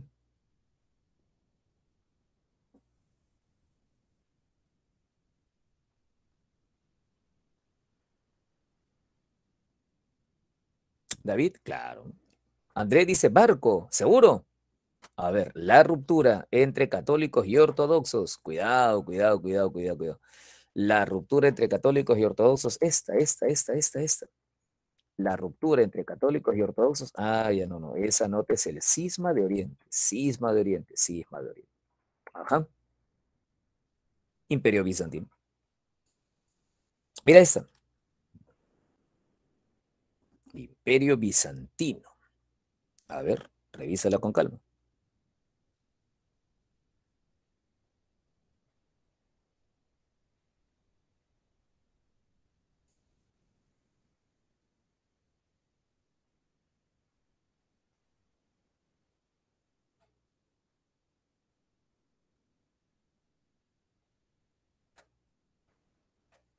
Enano, enano, ¿estamos de acuerdo? Sí. A ver, bacán. Enano me dice, sí, ¿no? Evidencia el poder político, claro. Una pregunta, fácil, ¿eh? ¿Por qué no puede ser barco? ¿Por qué no puede ser casa? ¿Por qué no puede ser avión? ¿Te das cuenta que las alternativas son un poquito tontas? Sí, ¿no? Claro, ¿no? O sea, a uno le ponen una imagen, a uno le ponen una imagen y uno piensa que quizás hay que interpretar la imagen, pero la verdad es que cuando miras la imagen, lo único que tienes que saber es de dónde es Justiniano, ¿no? Harley, André, Diego, David. Lo único que hay que saber es de dónde es Justiniano, porque avión me dice Imperio Romano Occidente, barco me dice visigodos, casa me dice ostrogodos, dedo me dice carolingios, enano me dice Bizancio. La verdad que San Marcos pone una imagen ahí, pero en realidad no me la pone difícil. Lo único que me dice es Justiniano. Bueno, pues ya, como dice David, por descarte, enano, porque Justiniano ni es de Occidente, ni es visigodo, ni es ostrogodo, ni es carolingio. ¿Ok? Ya. ¿Qué te había dicho al comienzo? Creo que estábamos acá. Te había dicho aquí, perdón. Alta Edad Media eran los bárbaros, ya matamos eso. Los bizantinos lo acabamos de ver. Ahora toca hablar de tus amigos, los musulmanes. Ya, hablemos de los musulmanes. El imperio árabe musulmán. Fundador, me dijiste, David. ¿Quién funda la religión? Henry. Mahoma. Bacán, Mahoma. Mahoma nace en la ciudad de Sheila. Datitos sueltos, trivia, datitos básicos. Mahoma nace en la ciudad de... ¿Dónde nace Mahoma? La ciudad más sagrada de los musulmanes, la Meca. Mahoma nace en la Meca, correcto. A los 40 años tiene una revelación, es convocado a predicar la religión verdadera, empieza a predicar, después de una revelación que tuvo presuntamente, ¿no? Al comienzo es rechazado, ¿te acuerdas? En la ciudad de la Meca su discurso al comienzo no tiene mucho éxito, no tiene muchos seguidores. ¿Qué hace Mahoma, David? Si no recuerdo mal, Mahoma migra. Mahoma se va. Muy bien, Henry, muy bien. Mahoma realiza la égira. Realiza la égira. ¿Qué es la égira? La emigración. Mahoma zafa. Ya. ¿Se va a dónde? ¿Te acuerdas? A Medina, muy bien. Ajá, a Yatrib. Miriam tiene razón y David también tiene razón. Mahoma se va a Yatrib. En ese momento se llamaba Yatrib. Después pasará a llamarse Al-Madinat al-Nabi, la ciudad del profeta. Medina, simplemente Medina. Mahoma comienza a predicar en la Meca, abandona la Meca, se va a Medina. Miriam, una consulta. ¿Se va a Medina y nunca más regresa a la Meca? ¿O al final vuelve y lo aceptan como profeta? Habla Miriam, ¿Mahoma triunfa o no triunfa? Ah, vuelve, ¿te acuerdas? Vuelve, exacto. Mahoma se va a Medina, pero desde Medina continúa su predicación. El número de seguidores de Mahoma aumenta. La gente de la Meca envía ejércitos para acabar con él y Mahoma derrota esos ejércitos. Su prestigio como profeta va aumentando. Al final Mahoma regresa a Medina, perdón, regresa a la Meca. Y al regresar a la Meca, Eduardo Henry, miren, al regresar a la Meca, Mahoma consigue algo que nunca se había conseguido entre los árabes. ¿Te acuerdas? Mahoma no solo es el fundador de una nueva fe, Mahoma es exacto, André Alexis. Muy bien, David Josías, muy bien, David, muy bien, André. Henry, Mahoma no solo es el fundador de una nueva fe, sino que también es el primer unificador de los árabes. ¿Cierto? Mahoma es un personaje clave desde el punto de vista religioso y desde el punto de vista político. ¿Ok, Harley? ¿Lo tenemos claro? Henry, David, André. Mahoma no es solo el fundador de una nueva fe, porque si fuera solo el fundador de una nueva fe, alguien por acá diría, profe, ya nosotros qué nos importan los musulmanes. Es una religión que aquí en el Perú no tiene muchos seguidores. ¿Por qué tenemos que estudiarlos? Porque esta religión va a cambiar el mapa, va a cambiarlo radicalmente. De esta religión va a salir un gran imperio. Un gran imperio. ¿Lo ubicas? ¿Lo llegas a ver en el mapa? El gran imperio musulmán. Habla Henry, Harley, David, André. ¿Tienes buena vista? Es una pequeña manchita de color verde que está ahí. ¿Ya ves ahí un pequeño imperio de color verde? No sé si lo llegas a notar. Sí, sí, una pequeña manchita. Ya, ese es el imperio musulmán. Sí, ¿no? Ya, ese es el imperio musulmán. Ah, abajo dice Champa, ¿dónde dice Champa? Al lado de Chema, al lado de Chema, Champa, ¿dónde? ¿Así? ¿Estás seguro? Ah, debajo de Imperio. Ah, Champa, no, este Champa, este champero. No, acá, oye, Este de acá, este de acá, este de acá. Pues, André estaba pensando que este es el imperio musulmán. André, Alexis, ya necesitas almuerzo, ya necesitas almuerzo. Por favor, si alguien en la casa de André me está escuchando, denle de una vez su sopa, por favor, porque se está desmayando el hombre, está viendo visiones. Ya pues, André, este de acá. Yo dije pequeño y tú me creíste. No creas en los hombres, hermano. Jamás, jamás, jamás, jamás. Sí, se nos va, se nos va, se nos va. Está pálido. Ya. Este es el imperio musulmán. Es gigantesco, es colosal, es monstruoso, es un titán. Oye, ¿te das cuenta que es más grande que China? Es más grande de lo que era el imperio romano, por si acaso, es más grande de lo que era el imperio romano. ¿Ok? Esa es la importancia de Mahoma y el Islam. ¿Es solo el fundador de una fe? No. Es también el que pone las bases para lo que va a ser luego un gran imperio. Y ese gran imperio, ¿por qué es importante? Resolvamos este punto. Ese gran imperio, ¿por qué es importante? Pregunta.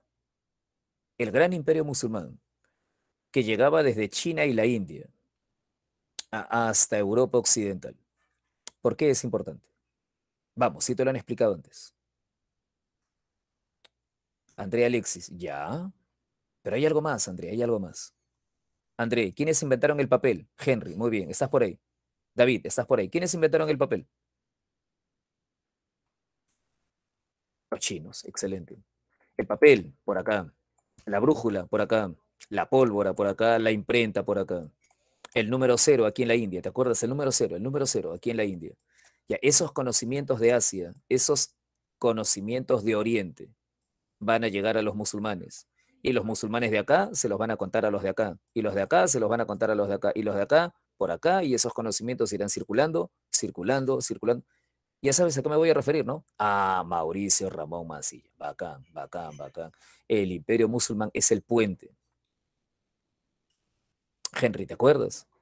El imperio musulmán es la conexión, muy bien, David, no solo comercial, también cultural, también tecnológica, ¿cierto? Ah, ya, muy bien, David, muy bien. Los grandes aportes de Oriente llegarán a manos de los musulmanes y se transmitirán entre los musulmanes de ciudad en ciudad, por los caminos, por las aldeas, y esos conocimientos, bueno, llegarán también a Europa, ¿no? Los musulmanes eran dueños de España y de una parte de Sicilia. Entonces, esos conocimientos llegarán a los europeos, a los italianos, a los franceses, a lo que hoy llamarías italianos franceses, ¿no?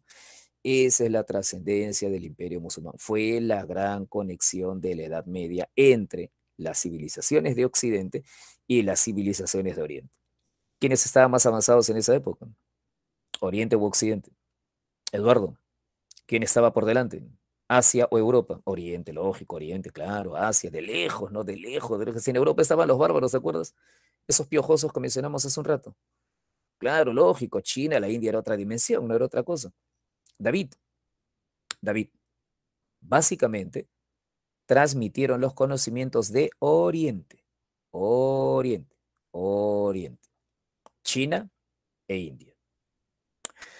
También asimilaron algunos elementos de la cultura griega por contacto con los bizantinos. También asimilaron algunos elementos de la cultura griega por contacto con los bizantinos, pero su aporte fundamental fue haber transmitido los conocimientos de Oriente hacia Occidente. Ah, claro, Eduardo, ¿no? ¿Cómo estás en filosofía? ¿Cómo estás en filosofía? ¿En qué tema están en filosofía? ¿Ahí? Ya. Ah, a eso voy, David. David, a eso voy, a eso voy, a eso voy, David, a eso voy. David, ¿ya están estudiando o han estudiado antes la escolástica, la filosofía de la Edad Media? ¿Sí? ¿Aún no? Algunos sí. Algunos sí. Ya. Santo Tomás de... ¿Están en eso? Ah, entonces ya, pues. ¿Por qué me mientes? Ah, es fácil. Ya, es fácil. Ok.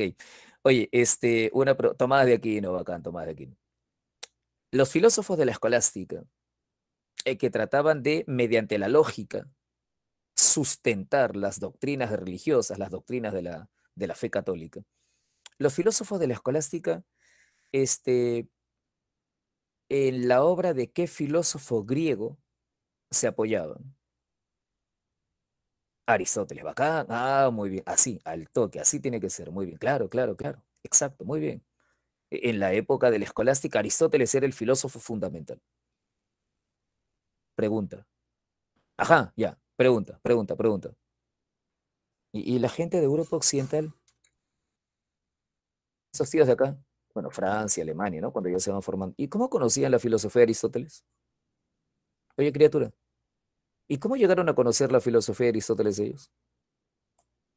Por los árabes. Muy bien, Sheila. Muy bien, Henry. Muy bien, David. Claro. En Filo quizás te lo hayan mencionado. Claro. Los árabes conquistaron algunas ciudades que antes habían sido del Imperio musulmán. Perdón, del Imperio bizantino. Conocieron algunas obras de Aristóteles. Tenían una gran admiración por Aristóteles. Entonces, esos conocimientos de la cultura griega, por ejemplo, ellos los van a transmitir a la gente de Europa Occidental.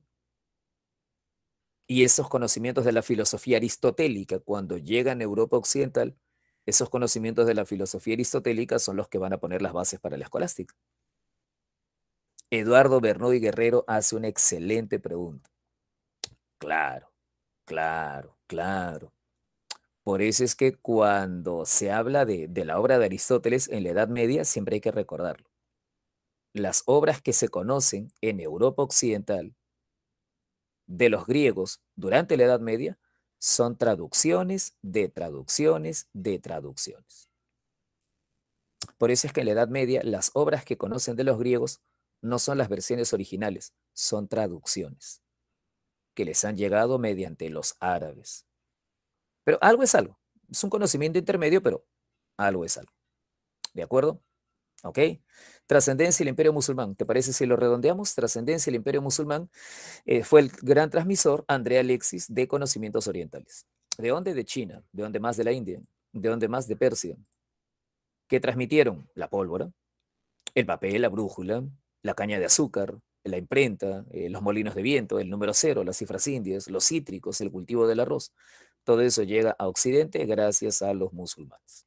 Y esa es la gran trascendencia del imperio musulmán, que además crearon el álgebra, destacaron en matemáticas, pusieron las bases de la química, establecieron hospitales. Aquellos en este salón que van a ser médicos, cuando en la universidad estudies historia de la medicina, te van a mencionar a los musulmanes.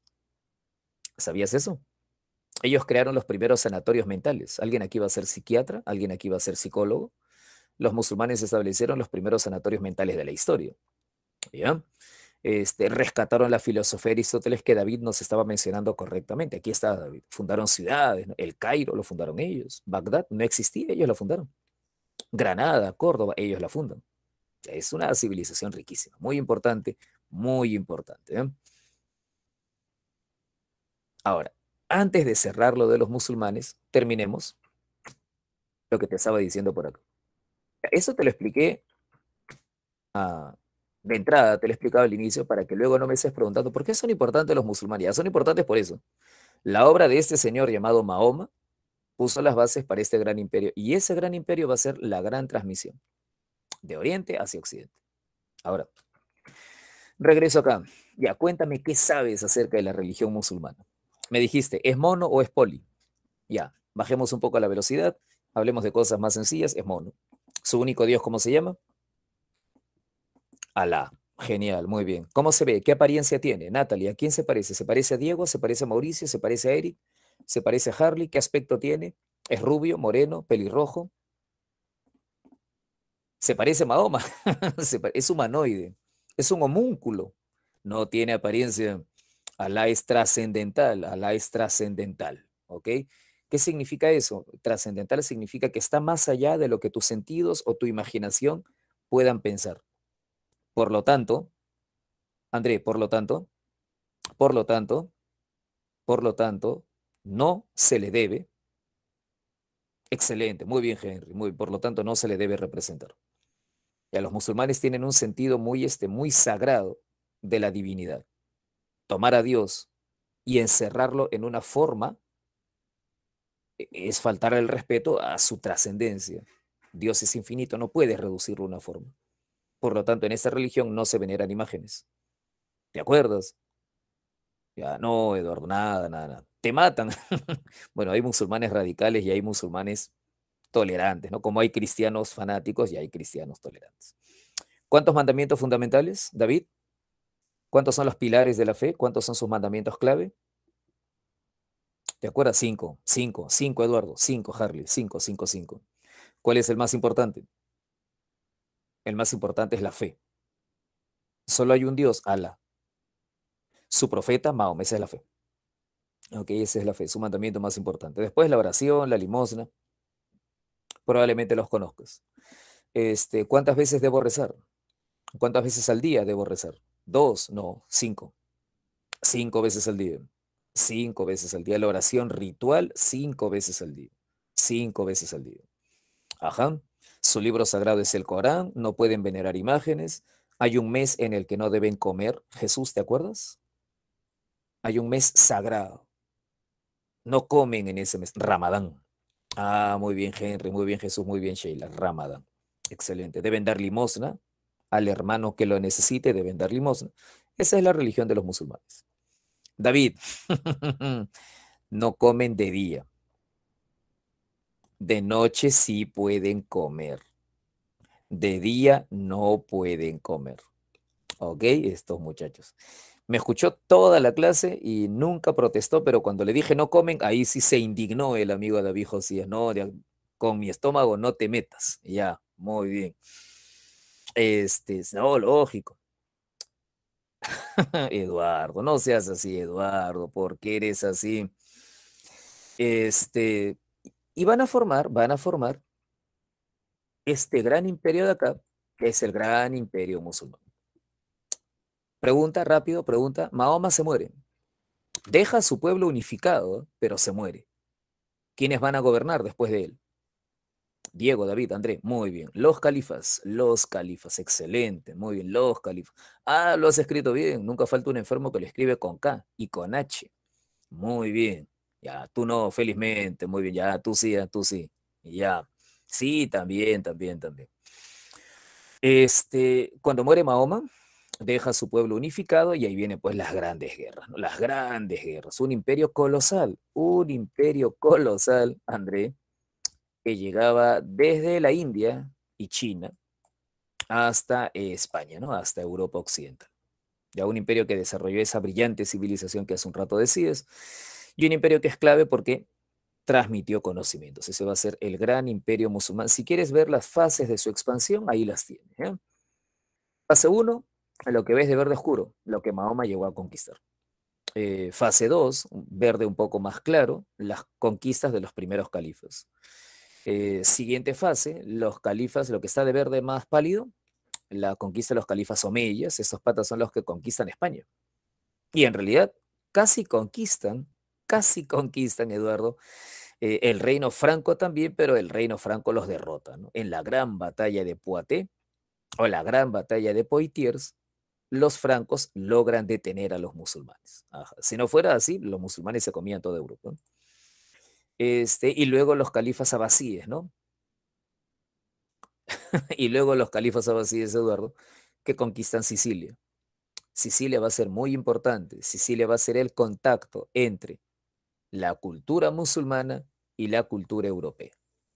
Sicilia y España, si la universidad te lo preguntara, los dos grandes puntos de contacto entre la civilización musulmana y la civilización occidental van a ser España y Sicilia, España e Italia, España e Italia. Ya, no vayas a pensar que la civilización musulmana llega a Europa gracias a las cruzadas. Porque a veces he escuchado a algunos estudiantes que tienen esa idea, la civilización musulmana llega a Europa gracias a las cruzadas. No, no, no, no, no, no, no. La civilización musulmana llega a Europa gracias a España y a Sicilia. Exacto, muy bien, André Alexis, muy bien. André, escúchame. André, escúchame. Eduardo, Henry, escúchame, ya escúchame. Uno, uno, dos, tres, cinco, ocho, 13, 21. Fibonacci, al toque. Este muchacho ya está. Muy bien, muy bien, muy bien. Fibonacci. Excelente, Fibonacci. Importancia en la historia. Al toque. ¿Por qué es importante en la historia Fibonacci? Matemático. Conozco varios matemáticos. ¿Por qué es importante la historia? ¿El número áureo? No. Italiano.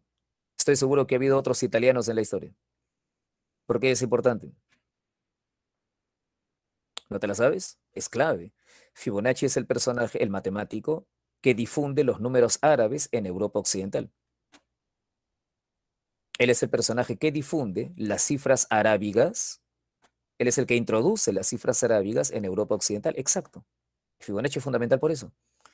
Él es el que introduce las cifras arábigas en Europa Occidental. ¿Ok? Si a ti las matemáticas te parecen complicadas, si no fuera por Fibonacci serían más complicadas, porque antes eran con números romanos, olvídate, eso es un asco. Fibonacci difunde las cifras arábigas en Europa Occidental. ¿De acuerdo? ¿Ok? Personaje clave.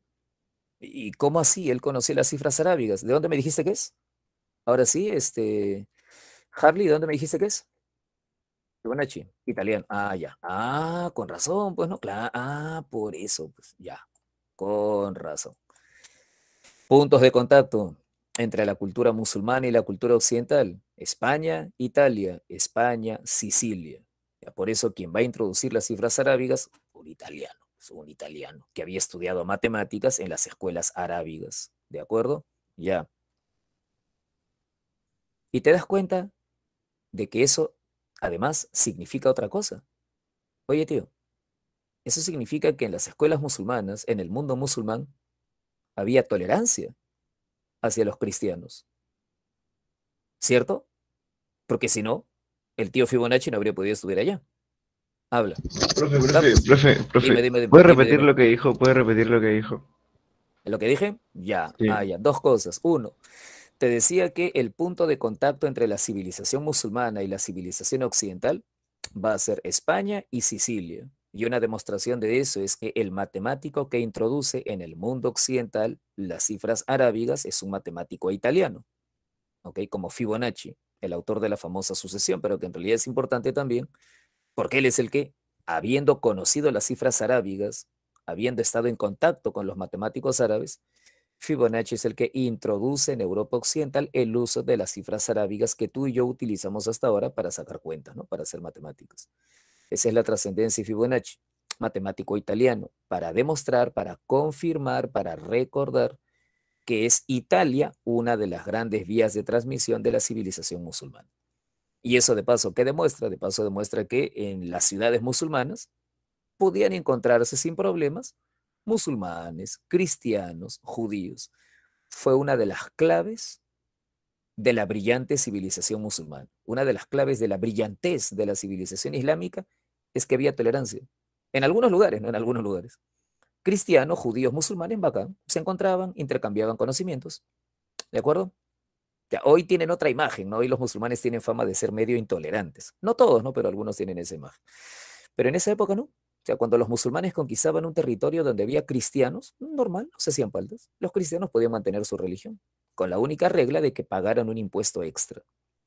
Pagaban un impuesto extra, podía ser cristiano, podía ser judío. Así es, Henry. Muy bien. Este, el compañero que me hizo la pregunta hace un rato que me pidió que lo repitiera, ¿te ha quedado claro? Sí, ¿Habla? profe, todo chévere, ¿Cierto? gracias. Ya, bacán. Profe, No, no. ahí le iba a Dime. preguntar algo en el chat. ¿Me preguntaste algo? Ah, lo acabo de poner. Ya, ya, ya. Nuestro sistema educativo. No. Sí es cierto que nuestra educación se ha beneficiado de aportes de los musulmanes, ¿no? Pero no, no, entre los musulmanes no llegó a crearse, lamentablemente, un sistema de educación laica, ¿no? Un sistema de educación orientado, digamos, a las ciencias. Hubo brillantes científicos, pero era lo excepcional. No, no hubo, pues nuestro sistema educativo viene, es más reciente. Nuestro sistema educativo viene de la época de Napoleón Bonaparte. Eso lo vamos a ver cuando hagamos Revolución Francesa. Claro, David, bacán, bacán. Eso viene de Napoleón Bonaparte y de la Revolución Francesa. Ese fue el gran imperio musulmán. Llegaron a conquistar parte de Europa, no conquistaron todo por los francos. Los francos son los que aguantan a los musulmanes en la batalla de Poitiers. Y habiendo visto ya a los musulmanes, toca hablar de los francos y de la familia que detuvo a los musulmanes. ¿Ya? Vamos a resolver esta pregunta antes de ir a hablar de los francos.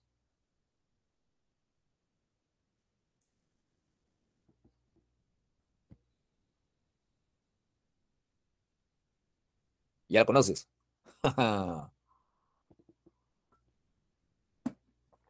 Claro, ¿no? A ver, si estos patas no pueden venerar imágenes, entonces, ¿cómo decoran? Ah, con figuras geométricas.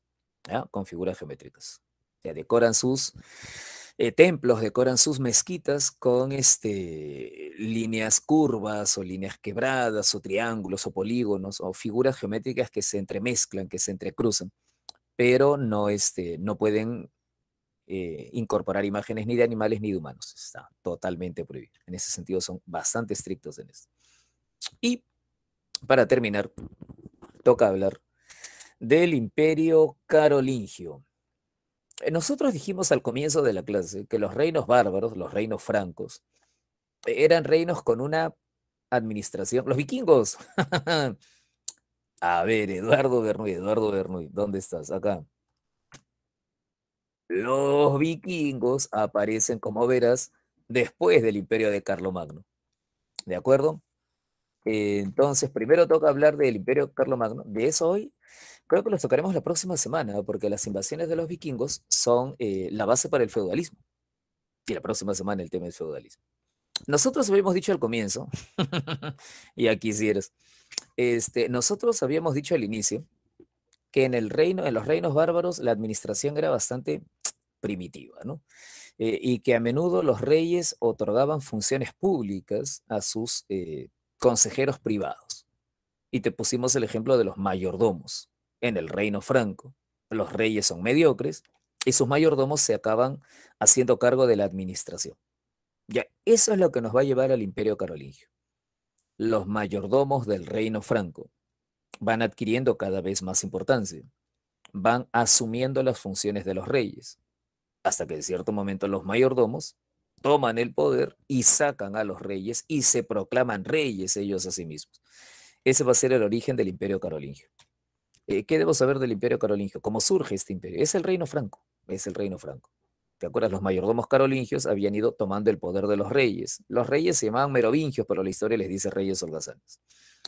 Ejemplos de esos mayordomos que asumieron las funciones de los reyes. ¿A quién estoy viendo en la pantalla? ¿Quién es este señor? Ajá, corre ya, este tío es Carlos Martel. ¿Contra quiénes está peleando Harley? André, Eduardo, Eric. Está peleando contra los musulmanes. Musulmanes, los califas omeyas. Muy bien, Henry. Claro, está peleando contra los musulmanes. La batalla es la que mencionaste hace un rato. ¿Cómo se llama la batalla, Eduardo? Harley, David, Adeli, ¿te acuerdas? La batalla de Poitiers o batalla de Poitiers. Una de las mayores batallas de la historia universal, una batalla monumental. A inicios de octubre del año 732, Carlos Martel, es otra foto, Carlos Martel se enfrenta a los musulmanes y los hace pedazos. Una batalla memorable. Nosotros siempre le decimos a los alumnos, claro, claro, Eduardo, nosotros siempre le decimos a los estudiantes que de todas las batallas de la historia, quizás esta sea una de las más importantes. Porque si los musulmanes derrotaban a los francos, tomaban el control de toda Europa occidental. De ahí en adelante no los paraba nadie. El reino franco era la última barrera. No sé si lo viste hace un rato en el mapa. Te enseño el mapa de nuevo, perdón, acá. Mira el mapa. Este es el reino franco. Si los musulmanes se lo comen, se acabó. ¿Cierto? Si los musulmanes se lo comen, se acabó. Se acabó Occidente. El reino franco es el último baluarte, el último sostén, el último soporte. En la batalla de Poitiers o batalla de Poitiers, los francos detienen a los musulmanes, salvando la civilización occidental, la civilización romana, la civilización germánica. Esa es la trascendencia de Carlos Martel, mayordomo, simplemente mayordomo. Él es el que da nombre al linaje, ¿te acuerdas? Sus descendientes se llamarán carolingios, en honor de Carlos Martel. Carlos muere algún tiempo después. Cuando él muere, el cargo de mayordomo pasa a su hijo. Cuéntame, ¿cómo se llama su hijo? Carlos muere. Su hijo es Pipino. Excelente. Pipino, correcto, Pipino. Pipino hereda el cargo de mayordomo. Ajá, Pipino el Breve. Por eso el año pasado a Merino lo vacilaban, ¿no? Merino, el presidente, por una semana, Merino el Breve, le decían los fastidiosos. ¿Cómo es la gente acá en el Perú? Pipino es mayordomo, pero está dispuesto a ir más lejos de lo que fue su papá, ¿no? Pipino toma el poder. ¿Te acuerdas? Saca al último rey holgazán y se proclama rey con apoyo de, ¿quién se acuerda? Pipino, último mayordomo. Exacto. Ah, sí te acuerdas. Muy bien, muy bien, muy bien. Pipino, último mayordomo, da un golpe, usurpa el trono, se proclama rey. ¿Quién lo respalda? El Papa. ¿Quién lo respalda? La Iglesia. ¿Por qué lo respalda? Por la coyuntura. ¿Cuál es la coyuntura? El Papa necesita un protector. Hay peligros que amenazan a la cristiandad. El Papa prefiere que la corona la tengan los carolingios, que son guerreros, ¿no? No los reyes holgazanes, que son mediocres. El Papa por eso le da su respaldo a las aspiraciones al golpe de estado de Pipino el Breve. El Papa, Harley, el Papa en esa época era Zacarías, Zacarías I. Pipino negocia con Zacarías I, Zacarías le da su autorización. Pipino luego será coronado por el siguiente Papa, Esteban II. Zacarías I, Zacarías I y Esteban II son los papas que negocian con Pipino el Breve. A cambio, Pipino protegerá al Papa, derrotará a los enemigos del Papa, el pueblo de los lombardos, y aparte le dará tierras a la iglesia, ¿no? Y a esa va a ser la alianza de aquí en adelante. Carolingios, el Papa. Los carolingios defenderán al Papa, el Papa respaldará el gobierno de los carolingios. Alguien por ahí podría haber dicho, pero Pipino es un golpista, los carolingios no merecen el trono. El Papa los respalda, el Papa los legaliza. Esa es la alianza. La iglesia respalda al rey, el rey protege a la iglesia. Ese va a ser el esquema durante los siguientes siglos a lo largo de la Edad Media. Pipino es el primer rey carolingio, gobierna hasta que muere y cuando muere lo reemplaza su hijo. Habla, lúcete. ¿Quién es el gran sucesor de Pipino? Pipino toma su reino y lo divide entre sus dos hijos, pero uno de ellos se muere, así que el otro toma toda la herencia. Carlomagno. Exacto, exacto, exacto. Y ahí viene pues Carlomagno. Esos son los tres personajes clave en este imperio carolingio, ¿eh? Carlos Martel, Pipino el Breve, Carlomagno. ¿Qué significa Carlomagno? Carlos el Grande. ¿Por qué le decimos Carlos el Grande? Magno significa grande, Eduardo. Magno significa grande. Como con Alejandro. ¿Te acuerdas de Alejandro Magno? Alejandro el Grande. Carlomagno significa Carlos el Grande. ¿Por qué? Por su labor como defensor de la cristiandad. Carlomagno sigue las huellas de su padre. Su padre llegó al poder gracias a la alianza con la iglesia. Carlomagno continúa la política. Es el gran protector de la iglesia. Así es, David, correcto. Es el gran protector de la cristiandad. En lo que hoy sería Alemania, pelea contra los sajones, los somete y los obliga a bautizarse. En lo que hoy es Italia, pelea contra los lombardos, los derrota y los somete a su territorio. En lo que hoy sería España, pelea contra los moros o musulmanes, los contiene, los hace retroceder y les arrebata algunos territorios, algunas ciudades, algunas provincias. ¿Qué es Carlomagno? Es el gran protector de la cristiandad. Es, en la visión de esa época, el guerrero enviado por Dios para proteger a su iglesia. Ya es un hombre comparable al Papa. El Papa, líder espiritual, Carlomagno, líder político. El Papa guiando las almas, Carlomagno guerreando en defensa de la cristiandad. La cristiandad ahora tiene dos cabezas, el Papa y Carlomagno. El Papa lo corona emperador. Eduardo, lo usaron. Bueno, esa era la visión que viene esa época, ¿no? En la Edad Media la visión era que el rey estaba al servicio de la cristiandad, ¿no? Al servicio de la iglesia, al servicio de Dios. Carlomagno es coronado emperador. El 25 de diciembre del año 800, el Papa lo corona emperador. Henry pregunta cuál es el objetivo de la coronación de Carlomagno por parte de la iglesia. Para empezar, al coronarlo emperador, la iglesia lo que consigue es un protector. La iglesia al coronarlo emperador lo proclama como un rey por encima de todos los otros reyes. Un monarca con autoridad superior a todos los otros monarcas. Obviamente la iglesia, el objetivo que tiene es buscar un protector. El objetivo de la iglesia es que haya un monarca que use la espada en defensa de la iglesia. Claro, ese es el objetivo. Ah, sí, lo usaron, de hecho, de hecho. Pero esa era la visión en la Edad Media. Obviamente, David. Ah, pues David, así es la política, David, así es la política. Es conveniencia, es conveniencia. Al coronarlo emperador, Carlomagno deja de ser un rey, ahora es emperador. Y su reino, el reino franco, ahora se convierte en el imperio carolingio. Ahora entiendes por qué, no me acuerdo dónde lo puse, creo que era acá. Ahora entiendes por qué pusimos acá. El reino franco, donde gobernaban primero los holgazanes y ahora gobernaban los carolingios. Con Carlomagno, el reino franco deja de ser un reino, se convierte en un imperio. ¿Cuándo se convierte en un imperio? Cuando este tío lo coronan emperador. ¿Quién lo corona emperador? El Papa. ¿Y qué quiere decir con esta figura de emperador? Carlomagno es un rey por encima de todos los otros reyes cristianos deben someterse a él y deben reconocer que Dios lo ha enviado a él para que proteja la cristiandad. De aquí en adelante la cristiandad, dos cabezas, líder espiritual el Papa, líder temporal el emperador Carlomagno. Es como si el imperio romano hubiera vuelto a la vida, pero ahora con una misión sagrada, defender a la iglesia. En la antigüedad los emperadores romanos buscaban su propia gloria, ahora los emperadores romanos tienen la misión de proteger a la iglesia.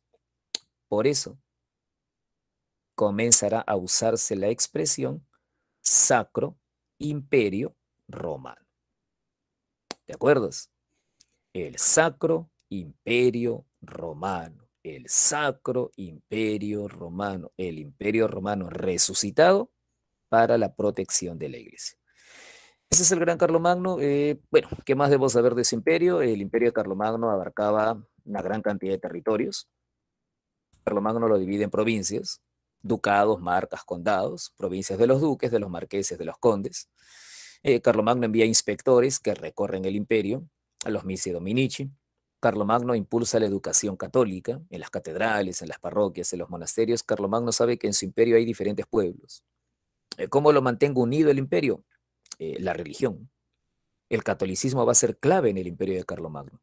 El catolicismo es un instrumento. Hace un rato tu compañero decía, la iglesia usó a Carlomagno. Y al revés, hermano, también al revés. Carlomagno va a usar la religión. ¿Para qué? Para mantener su imperio unificado. Oye, tú miras el imperio. ¿Quiénes viven en este imperio? Francos, sajones, lombardos, frisones, hay un montón de pueblos. Entonces Carlomagno se pone a pensar, ¿cómo los mantengo unidos? La religión, pues no, ¿qué va en la religión? Por eso es que hay tanto interés en la educación. Todo el mundo sabe, y estoy seguro que tú también, que Carlomagno impulsó la educación. Y a veces uno no va más allá. ¿Y por qué impulsó la educación? Simple, impulsó la educación católica como una manera de darle cohesión a su inmenso imperio. ¿Me entiendes? Por eso va a impulsar la fundación de escuelas. Claro, David, por eso se va creando un sistema educativo para darle a todas las regiones una misma ideología. ¿De acuerdo? Lamentablemente el imperio de Carlomagno es fugaz, porque él se muere y sus hijos, la clásica. Sus nietos, perdón, empiezan a pelear por la herencia. El hijo de Carlomagno no puede mantener unido el imperio, sus nietos lo dividen, pues. El imperio de Carlomagno no dura ni 50 años. En el año 843, los nietos de Carlomagno dividen el imperio.